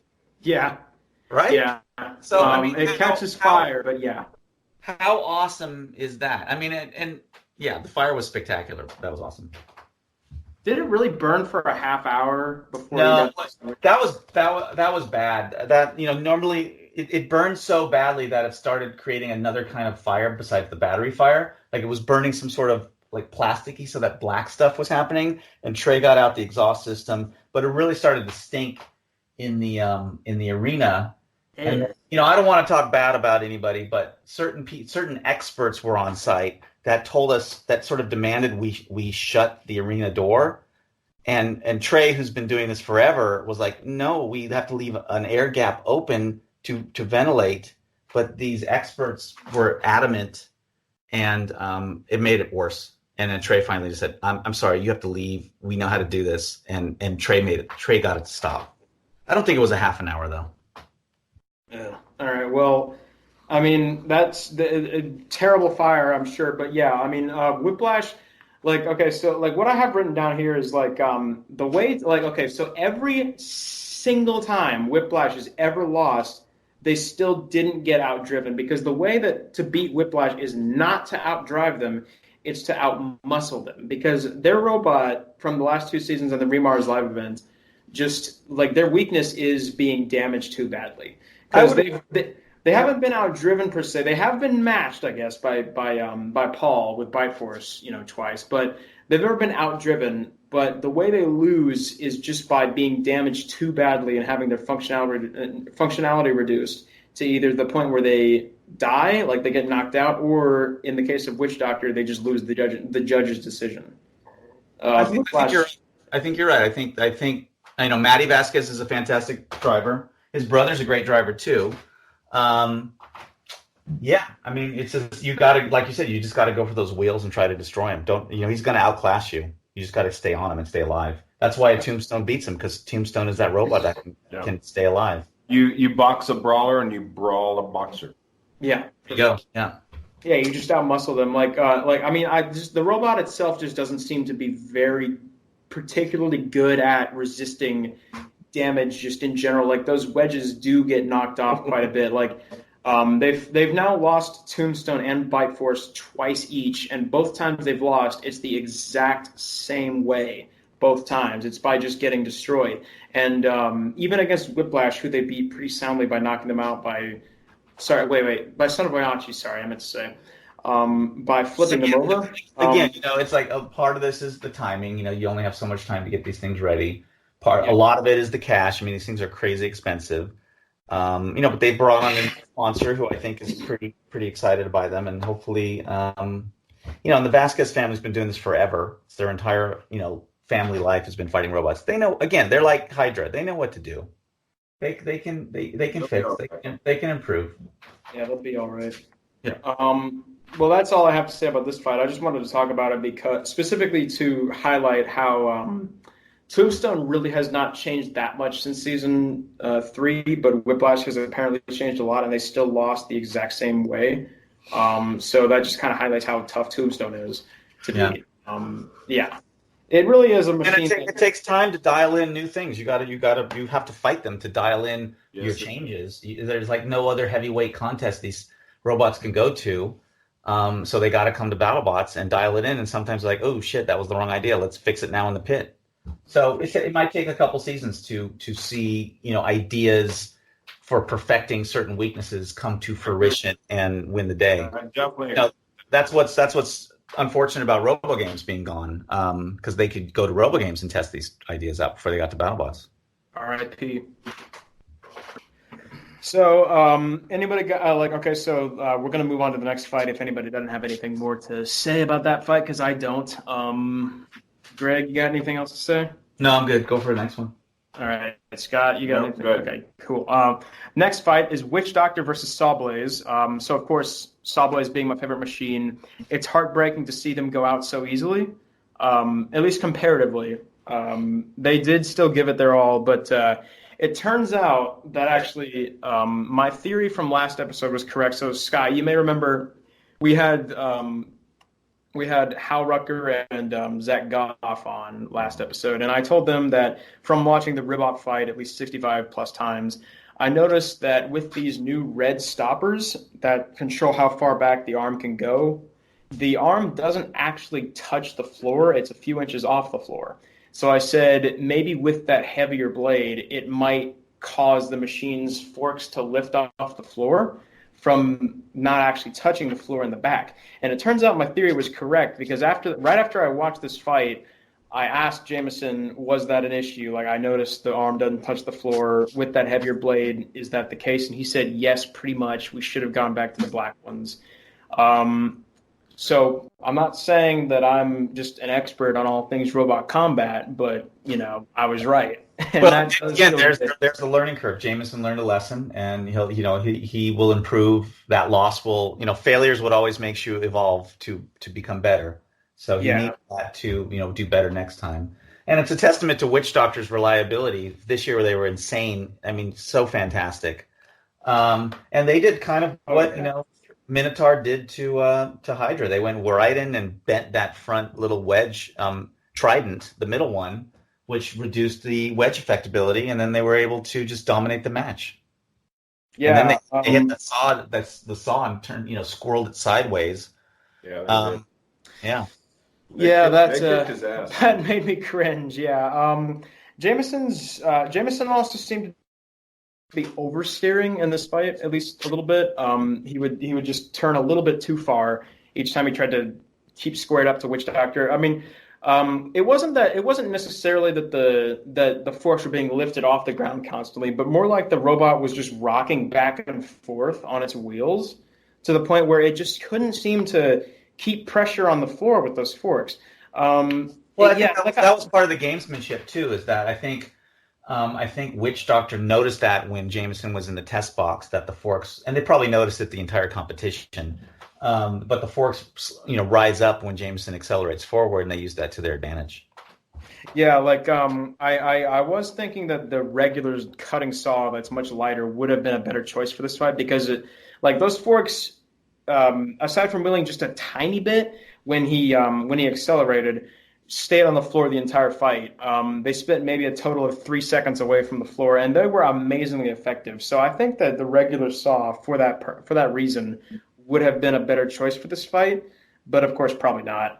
But yeah, it is, like I said earlier, it's a shame that the forks, which is Sawblaze's default configuration, weren't as good this season as they were last season, and especially compared to the anti-horizontal wedge, which was great with those red stoppers on the arm against Son of Waiachi.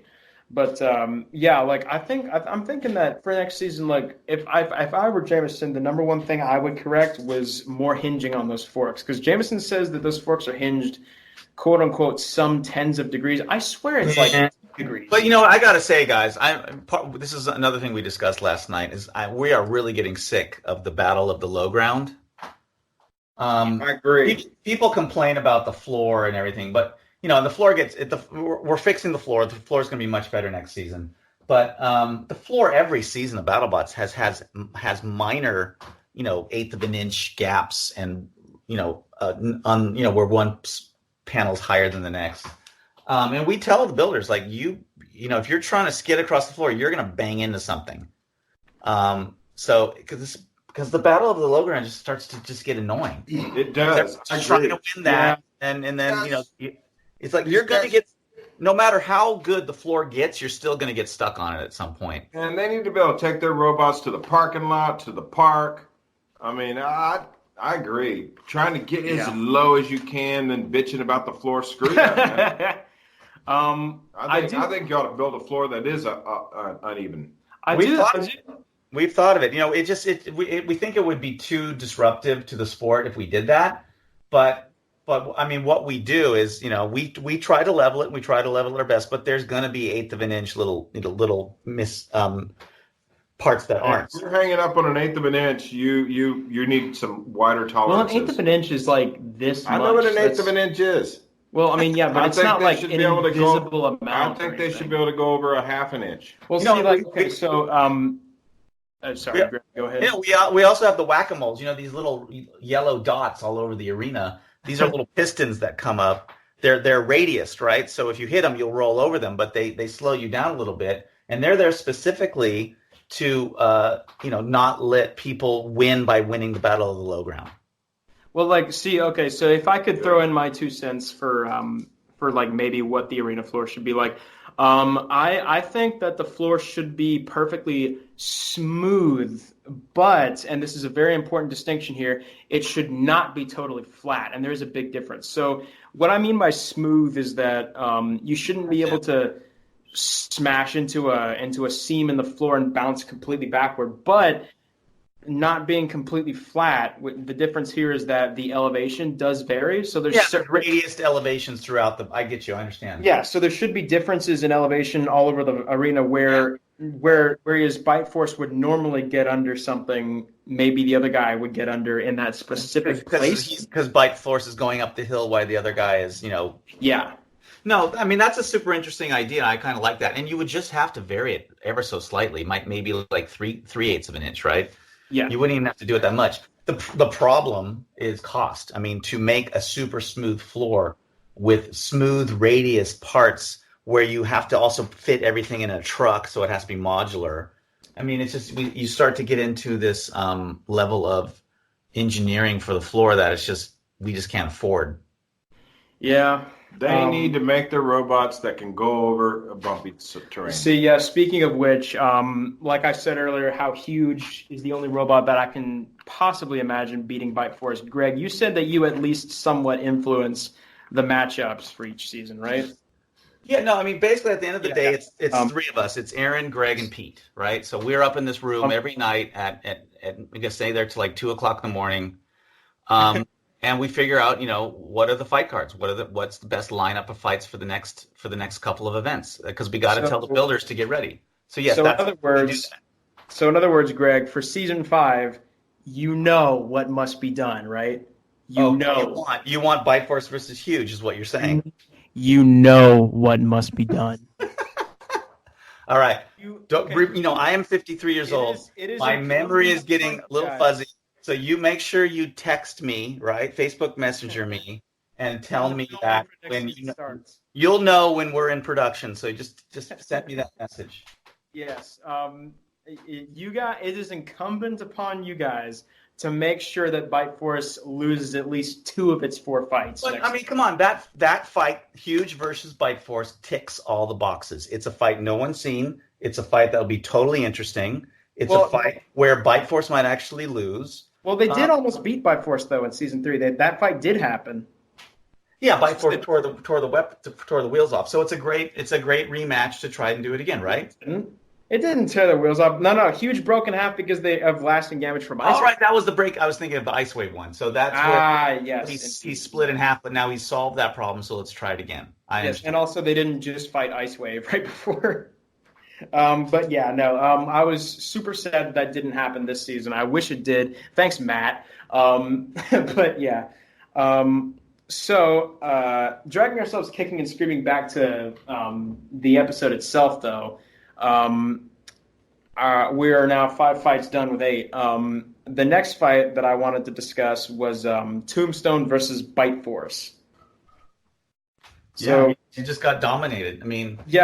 This was a fight that everybody wanted to see for so long because it's the unstoppable vert versus the unstoppable horizontal, 2 former champs, and it's also a rematch to top it off. And All that happened was one hit, and then it was over. Tombstone's bar broke straight the fucking half. One of their wheels came off on the opposite side of the hit, and then that was it. And no, but the fact that Tombstone kept going and was sort of just like spazzing around the box like crazy, like having a seizure, right? Visually, it was like, whoa, this is crazy. So it was, from that standpoint, it was amazing. And just like a testament again to the crazy, unstoppable force that is Bite Force. Yeah, Man, there's something about that low square body being, having the mass of it on the ground and then the weapon right there in the middle. There's just something about that. Man, when two heavyweights, two big dogs go at it, that happens though. Yeah. Two powerful people, robots, whatever, go at it. They don't last long, man. Yeah, I figured this of all horizontal versus vertical fights would be the one that went the distance, and of course it just ended basically in one hit. We wanted to be a knockdown. We want it to be a knockdown, drag out fight. I mean, we want all these fights to be knockdown, drag out fights because they're just more entertaining. But shit, he ripped the wheel, broke the weapon, right? Yeah, Tombstone's flailing around, having a seizure, and then dies. I mean, it's pretty cool. Yeah, that's not real life, man. Two big dogs go at it. Somebody's gonna get knocked the fuck out quick. Yeah. A really interesting, or actually I shouldn't say interesting thing. Something I was extremely looking forward to in this fight was because Tombstone, we all know, always, every time it gets killed or beaten, it always defeats itself with its own weapon, right? Its own weapon's recoil either breaks itself or just makes it so that it itself is struggling because of itself, really.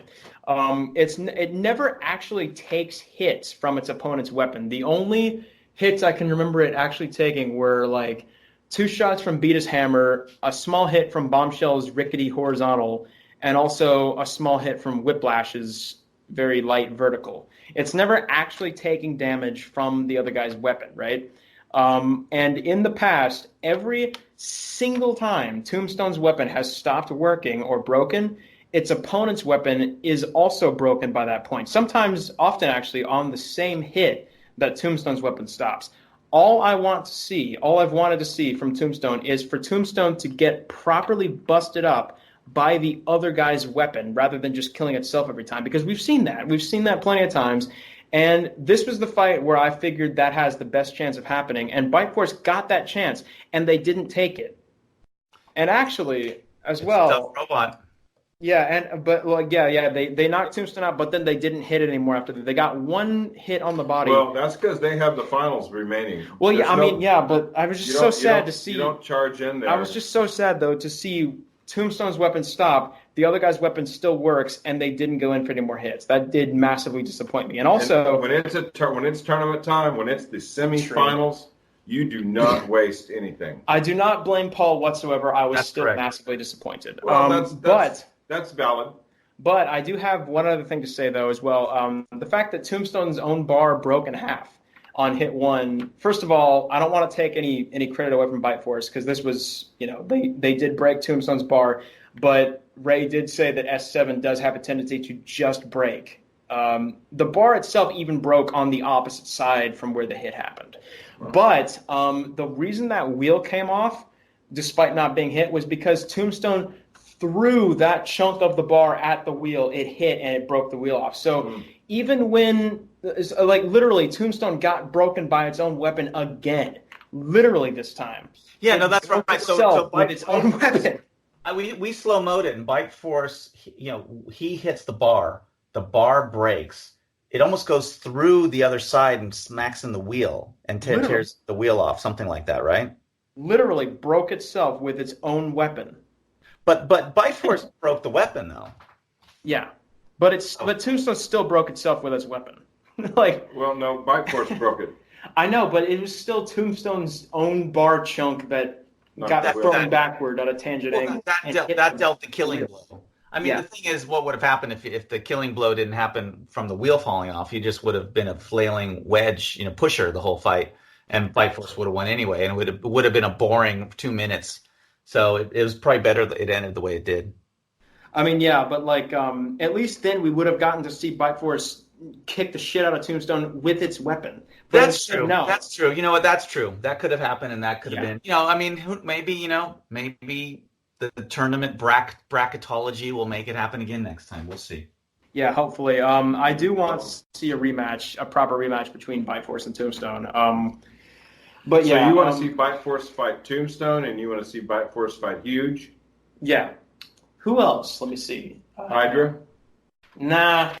I want to see Bite Force fight Hydra. Yeah, I do too.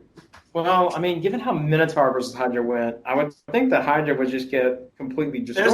There's a lot of surface area to get on Bite Force. It's not very good at the ground game either. Not very good at winning the wedge war, basically. Well, it's good at winning Battlebots because it's done it 3 in a row. Yeah. No, I meant Hydra. I'm not talking about Bite Oh, Force. okay. But it's not. It's also not 3 in a row. It's 3 total, 2 in a row. All right, it's 7:50. I got 10 more minutes. Let's talk. What's the next one? All right. Very quickly then, in that case, anybody got anything more to say about this fight? Excellent.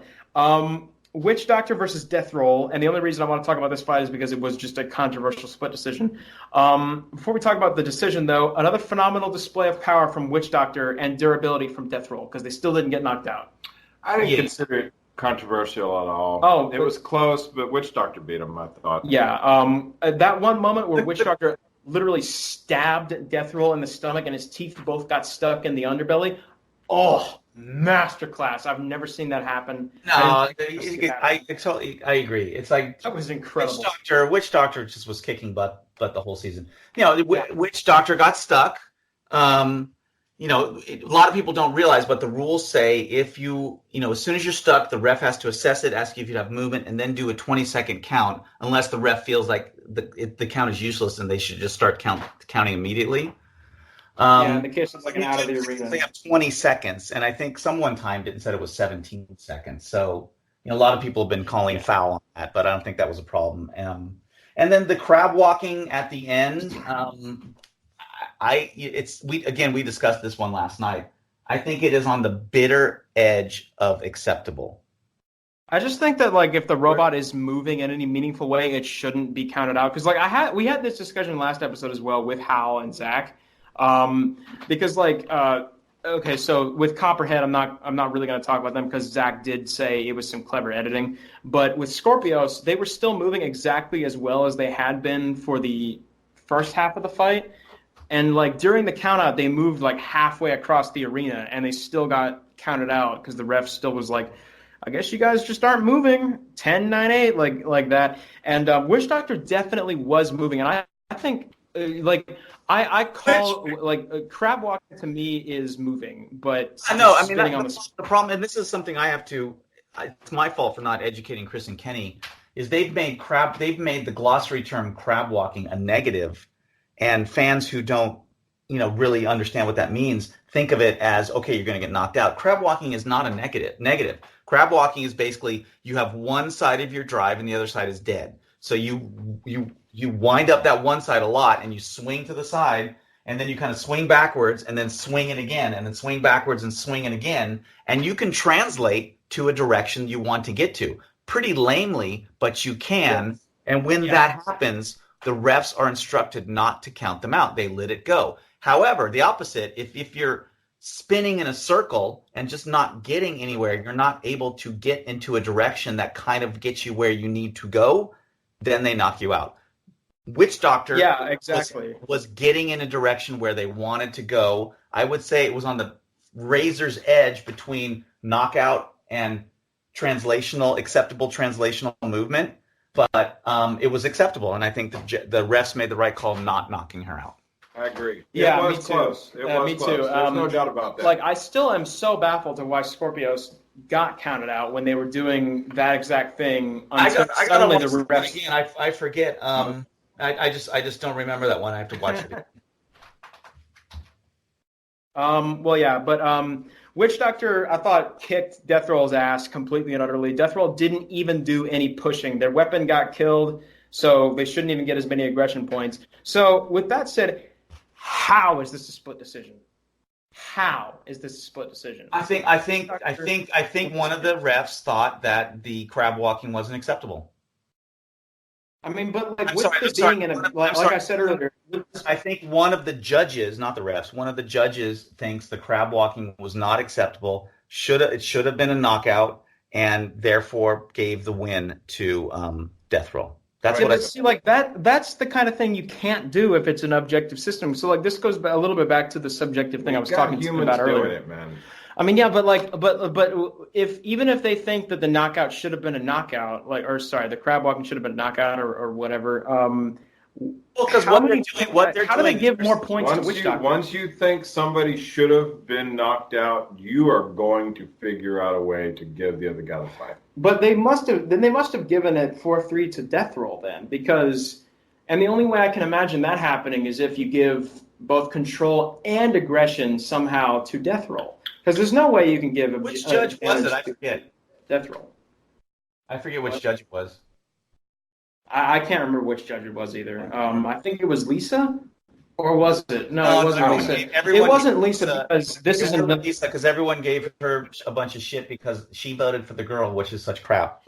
Yeah, I was about to say that is because I remembered that it was a sexism issue for some reason. Which is shit. I think it was Judge Jason, and the problem is Jason is in L.A. and he couldn't come to that meeting last night that we had. Yeah.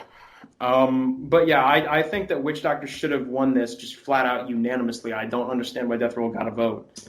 Well, look, at the end of the day, they won. I agree. I think they deserve to win. And, hey, they almost won the whole thing. So in the end, it turned out okay. Yeah. And the sun is still shining and the earth is still spinning. Nah, man, the earth is flat. A split decision is a win. It's the same as a unanimous decision. Yeah, it factors into the selection for the final 16, but once you're in the final 16, it doesn't matter how you win, as long as you win.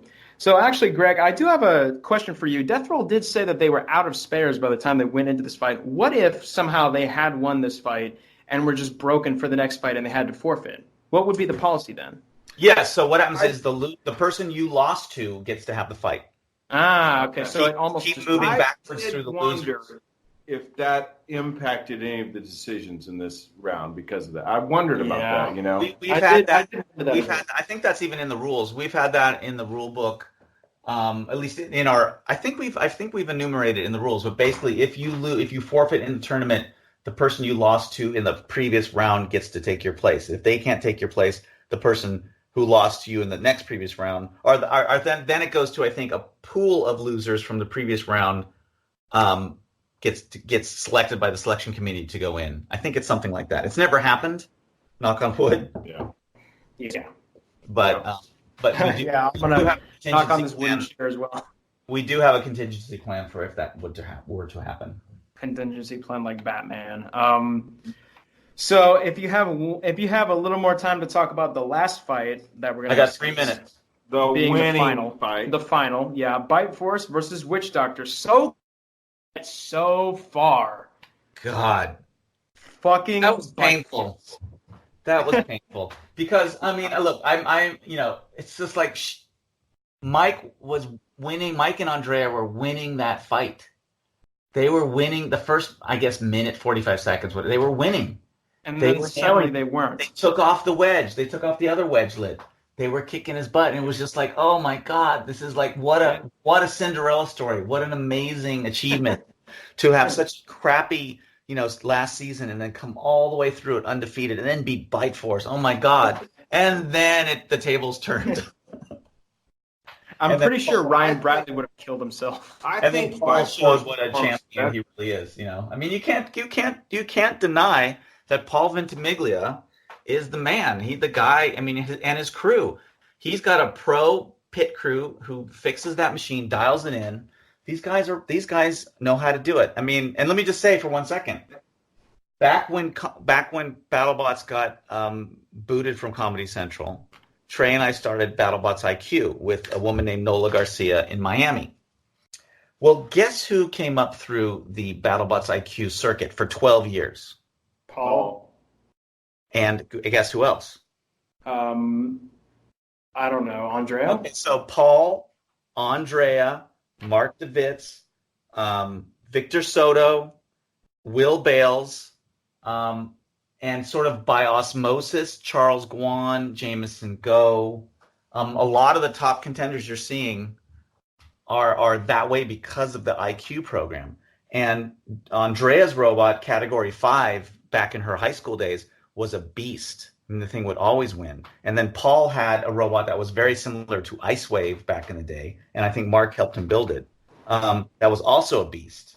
I mean, and these were two kids, teenage kids, who were just kicking ass in engineering and robotics and robot fighting, back in the early 2000s. And now, that experience is just completely paying off. And that's why Paul is the winner, and that's why Andrea almost beat him. And I think it's better when those wedges come off. Oh, I heavily disagree. Because, man, once those wedges came off, it kicked its ass. I think that was a coincidence. I think it could come in there closer, and it got way more solid hits. I mean, I think that those longer forks just hurt them. And I think that happened in several fights, not just this last one. That's an interesting notion. I mean, I don't have an opinion on that, but I would like to watch the fight again and see if I agree with you or not. I think it lost a fork in the fight before this one. Which was the same thing happened. What? Lockjaw? Yeah, Lockjaw. Did it lose a fork? I think it did, actually. I think I know it did, by the way. Yeah, I think it did. I don't think it did. I know it did. I think those longer forks on bite forces not only are ugly, but they just actively hurt them. Yeah, I've been saying this all season. Once they come off, man, boom. I've been saying this all season. Those longer forks are not as good as their regular 4 shorter forks. I almost think he puts them on there to, let people hit him, and they keep him under control. And then I don't know, man. It's like once they come off, he's dangerous. It's weird because another thing I suggested earlier this season was forks would be better just in hinged forks if they had a bungee cord on them. And Bite Force very clearly does not have a bungee cord on any of those forks because, especially in this fight, the rightmost fork, the short one on the right, was literally, before it got taken off, of course, fluttering, like it was flapping up and down like a butterfly's wings, even when Bite Force wasn't moving. It was moving, it was flapping up and down. Why was that happening? That was the weirdest thing to watch. Yeah, I know. It was so strange. I didn't notice that. It was almost like it was fluttering in the breeze, like from the wind from Bite Force's own spinner. It was flapping up and down. It was so weird. I don't know why that was going on. I thank you guys. This has been a fun chat. All right. Thank you so much, Greg, for being here. I'm sure the audience will love you. All right. Well, thanks so much, man. Thanks so much. Do you have anything you need to plug there, Greg? As much as people could watch the science version, whoever's got that on their cable, watch it, or just DVR it and then watch it within the first 3 days, or just turn your DVR and just let it play through it and play through the commercials and go eat something, because what's going to really help fast track the next season is if the Science Channel ratings dramatically improve from where they were for the first half of the season, where it was playing against the Discovery show in the same week.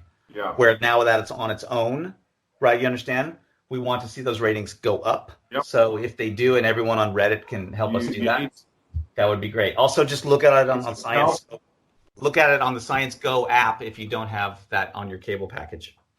Right. Okay. Yes, indeed. Well, thank you so much, Greg, for being here. It was a great pleasure talking to you. We learned a lot, actually. And like I said, I'm basically can't be able to bring myself to cut hardly any of this episode. It's going to be a long one. I said is just so great. All right, cool. Good job on the show, man. Yeah, thanks so much, man. I'm glad you were here. Cool. Talk to you guys later. Good luck in the future, see you later. Thank Bye-bye. you. Bye-bye. Bye-bye. All right, well, we're recording again now. We've switched over to just the recording app. Okay, so where were we? I was talking about. Thank you, everybody. I was talking about the fork fluttering around. Eventually, Bite Force did manage to get a good hit on Witch Doctor's underside, that on their left side, that flipped them over, and they were able to continually capitalize on the fact that Witch Doctor was on its back, hitting their top side, which is more weakly armored with those ribs, and eventually they disabled their self-rider, flipped him over, and they couldn't self-ride again, and Bike Force became a 3-time champion. The Three-time only robot champion. to ever win more So than 2 it's televised not events. 3 in a row? No, they won season 1, 3, and 4. So 3 total, 2 in a row. Okay. Chomp took them out through bullshit in season 2. Okay. We would have gotten the Yeti versus Bike Force fight 2 seasons early as well if they hadn't done that. But yeah. Bike Force, the first ever 3-time champion of a televised robot combat event. Original Sin has won a whole bunch of Robo games, but those are not televised. But yeah, this is the hands down most successful machine to ever compete in a televised event is Bike Force, and they're the Patriots of the robot world. They're the Patriots of the robot world, exactly.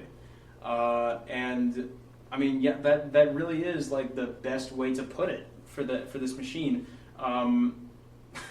They are basically unstoppable, and you predicted them first episode. Yeah, I did. I literally predicted them first episode. I said, yeah, Bike Force is flat out going to. You might not be the only person that predicted them. No, I'm not. You see, like that's the funny thing. If I had said literally any other robot, even Witch Doctor, who was the runner-up, and that robot had won, people would be raising eyebrows, going, "Hey, man, maybe did you attend the live shooting?" And you knew who was going to win, and you spoiled it for us. I never thought of that. But because it was Bike Force, everybody was like, "Well, yeah, of course, yeah." I mean, that's perfectly predictable. Yeah, that and we went on and on about trying to get tickets to the next episode. Yeah, yeah. So let me ask you, what kept the people that went to the live event from blabbing? Integrity, and also an NDA agreement that they all had to sign, including all the spectators. Including all the spectators. There was a rule about you can't film it on your phone. Everyone films it on their phone, but that's for their own enjoyment. In fact, illegal. Rules don't mean anything. Well, like it is illegal though to redistribute that footage in any way. If you upload it somewhere, it's going to get taken down very, very quickly, and you're going to have some sort of a fine slapped on you. And if you try to post about it on Reddit, like if you spoil a fight on Reddit, the mods will remove it, hopefully very quickly, and you'll be permanently banned from the subreddit. So that's how that never gets spoiled. But yeah, I promise I did not attend the live shooting. I just flat out said. I promise he did not as well. Bike Force is factually the best robot at Battlebots. And yeah, that's why they won again. They look really weird, I will say, with only one fork on them, especially since it's the longer fork. It looks like it's some sort of deformity on the machine. I think you should rewatch it and tell me if you agree with my statement that they're more powerful when their wedges get torn off. I mean, like, I'll admit to you that yes, they did have a weapon-to-weapon advantage with another robot that didn't have wedges, and I guess it does make Sawblaze look a lot better in retrospect because their forks, Witch Doctor kept hitting their forks and getting under them, but they also got under Bike Force, who wins every wedge-to-wedge battle, usually.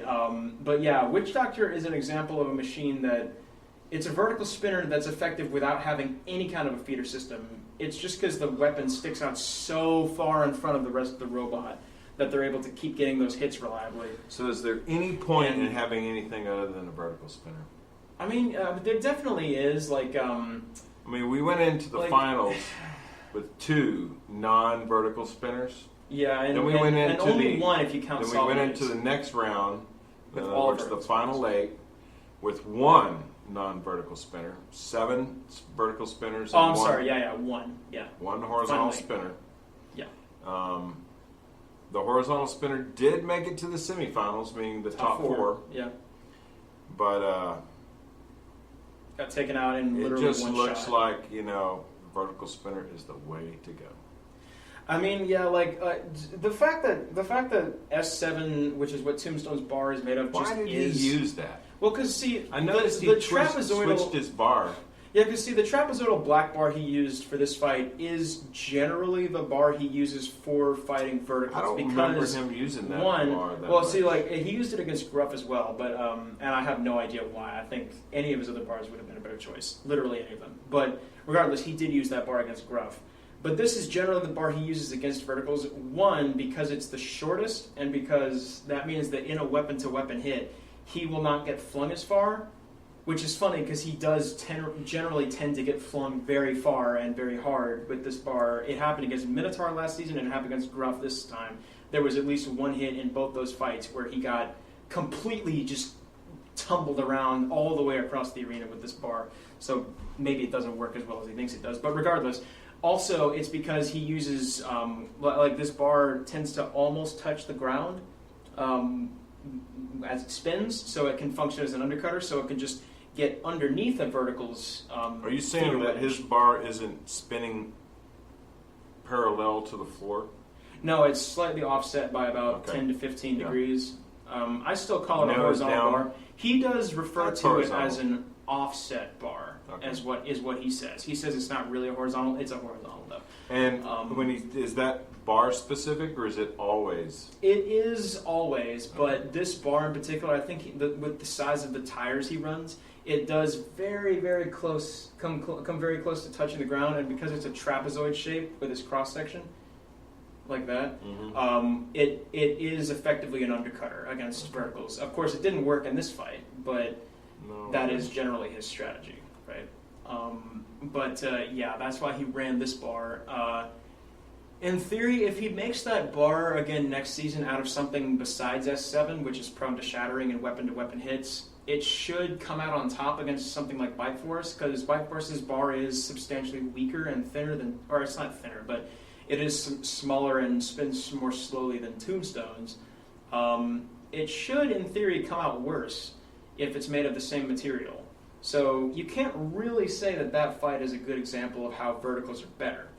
But regardless, Tombstone did in fact lose that fight by knockout, and they did get their bar shattered. So, at the beginning, before this season was filmed, actually, Charles Guan, the guy from Overhaul, who was not in this season sadly, but may come back next season, said that verticals factually are the best weapon type, and if you don't build one, you're literally begging to lose horribly. Well, I would agree with that. But see, the like stats bear that out. Everybody's reaction, including my reaction, was "You're full of shit." That's kind of an over-exaggeration. And I actually made the comment, and I'm going to directly quote myself here.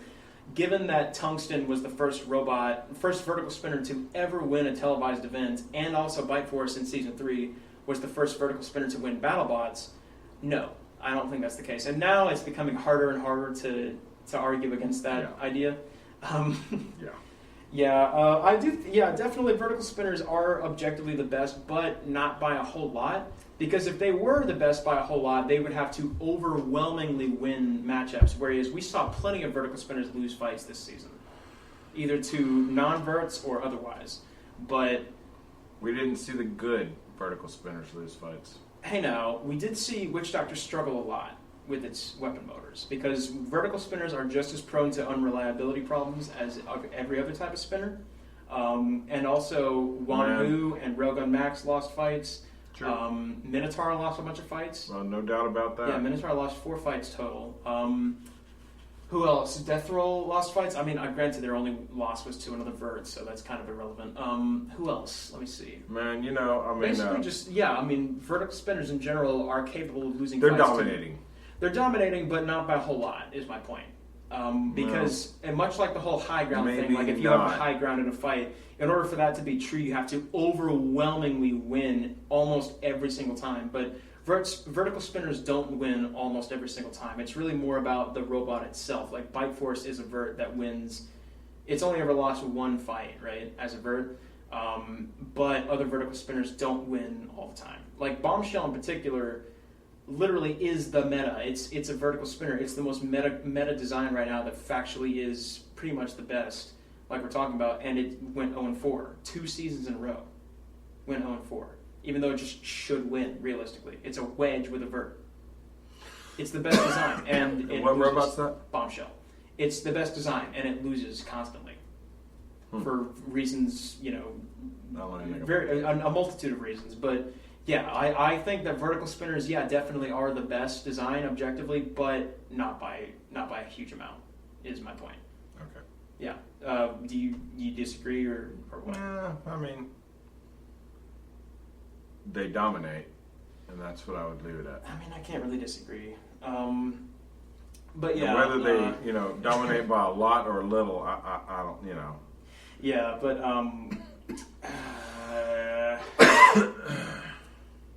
yeah, Saw Blaze is a different type of vert, really. I understand that. They demonstrate. I forgot to talk about this earlier, but I guess now's as good a time as I need to mention it. Saw Blaze demonstrates a type of advantage of its own design that a regular vert doesn't have, which is a deployable weapon that's not normally in contact with the opponent, where you can stop an opponent's spinner from spinning and then come in with your weapon. So if Minotaur or Tombstone or whoever tries to do that, either their spinner contacts the other guy's spinner while it's still spinning, or they pin the other guy and their own spinner isn't spinning anymore because they're pinning the guy. With a deployable weapon and arm, though, you can use the weapon while the other guy's thing is stopped. Yeah, that's a big advantage. It is. And I think that, like, I think Saw Blaze could even afford to lose even more weight off that weapon because, as I mentioned earlier, how they machined off 12 pounds from it. I disagree with you there. Really? I thought the thought that we can put a saw blade on there. No, that's not going to do any damage, man. Well, see, the thing is, like, if they machine all the weight off evenly, then... And they need that weight. Then, hold on. The pressure of the impact should, in theory, be exactly the same because the cross-sectional area of the tooth hitting it and the force of the weapon, of the total kinetic energy, should both have a linear relationship with the total pressure. So it should, in theory, hit exactly as hard now with it weighing 12 So you're telling me pounds something 12 pounds lighter should hit twice as hard. Well, you know, it should it's do as hard much for damage. me. Even, it's hard for me. Hold on. You understand it's hard for me to comprehend that. No. See, it doesn't hit as hard, but it does, in theory, right, the same amount of damage because the pressure is the same. Yeah, in theory. Because it's force divided by area, and force and area both have I understand. a linear relationship, right? Correct. Yeah. Correct. Yeah. However, that weight matters, man. I did do the math. But the weight definitely does matter. But I do actually think that, especially given the fact that they never reached full speed, like I said, their fastest hit all season in the Son of Wagons fight was 185 miles an hour, whereas their max speed should be 220 and might even be higher next season. Their rotational speed? Yes. They could be. That they could make it even what lighter. broke them. What broke them was that hard hit. Boom. Yeah. But that wasn't even the 185 mile an hour hit. That was just Do you roughly mean their half speed. disc spinning? Yes, the tip speed. Yeah, I'm saying the swinging, the hit itself. Yeah, but what I'm saying is that I think they could lose even more weight off that spinner. And I'm saying I disagree. Well, I mean, that does remain to be seen. We'll let Jameson do does. what he thinks would be best, but hopefully Saw Blaze next season will be just as mean as Megatron in the featherweight class. But yeah, that's all I have to say about all these fights. What do you think of the season overall? Man, I think I thought it was... What? Go ahead. I'm sorry. Well, you were talking first. Well, you asked me. Well, yeah, but you were talking first. Well, and then you started talking, so I stopped. So, all right. What I think is, I think it was all in all pretty damn good. I think we were a little too hard on the episodes that weren't as great as we wanted them to be. You know, sucking. I'm not so sure that that's a fair description. I thought they did a great job. I'm glad it was 2 hours. I'd be disappointed if it was 1 hour. I think we got to come up with some way to make other robots other than vertical spinners viable. Yeah. I don't think you want to see 64 vertical spinners fight each other. I think that would be boring. I understand their position on bringing in some humor. I was pretty hard on the humor aspect of the show, but it is important, man. Farouk. You know, it is important. I thought it was good, man. I enjoyed it. I enjoyed the podcast. Thank you for having me, and look forward to next season. Oh yeah, for sure. I look forward to Battlebots as well. My thoughts on this season. I think it was the best season of any robot combat show. I loved the 2 hour runtime. I loved almost every fight we had. I actually do disagree though on the idea that we were too hard on the bad episodes because I do think those episodes sucked. Episodes 2 and 8 were horrible, and episode 12 I think was pretty bad. And so probably were episodes 9 and 10. But yeah, other than that, it was phenomenal stuff, especially episode 7. I really want to see a possible future where everyone gets the chance to perfect their machines as much as they can before the season starts, so that we don't. Well, they get should any be more... working on them now. Well, I mean, the season hasn't been confirmed yet. I know it's expensive, but if there's no new season and you build a new robot, you literally just wasted thousands and thousands of dollars. you need to for be no right reason. now. You need to be doing it for the love of it. Well, I mean, And the money has to come later. I'm sure you'd feel differently about that if you were a I competitor would. on the show. Well, I would feel differently about that if I was the spouse of a competitor on the show. Or the friends of the competitor on the show, like Will Bales. Well, no, I don't give a shit if mentioned. my friends spend money. In fact, I encourage that. Thank you so much, everybody, for watching our podcast like you have been. I've been your host, Mokemeister from Reddit. This was my co-host, Scott. Later, y'all. All right, and thank you again, Greg, for being here. I know you're not here now, but I hope everybody enjoyed this podcast. I hope to be back for Battlebots whenever that happens. And we will see you guys all later. Thank you. Later, man.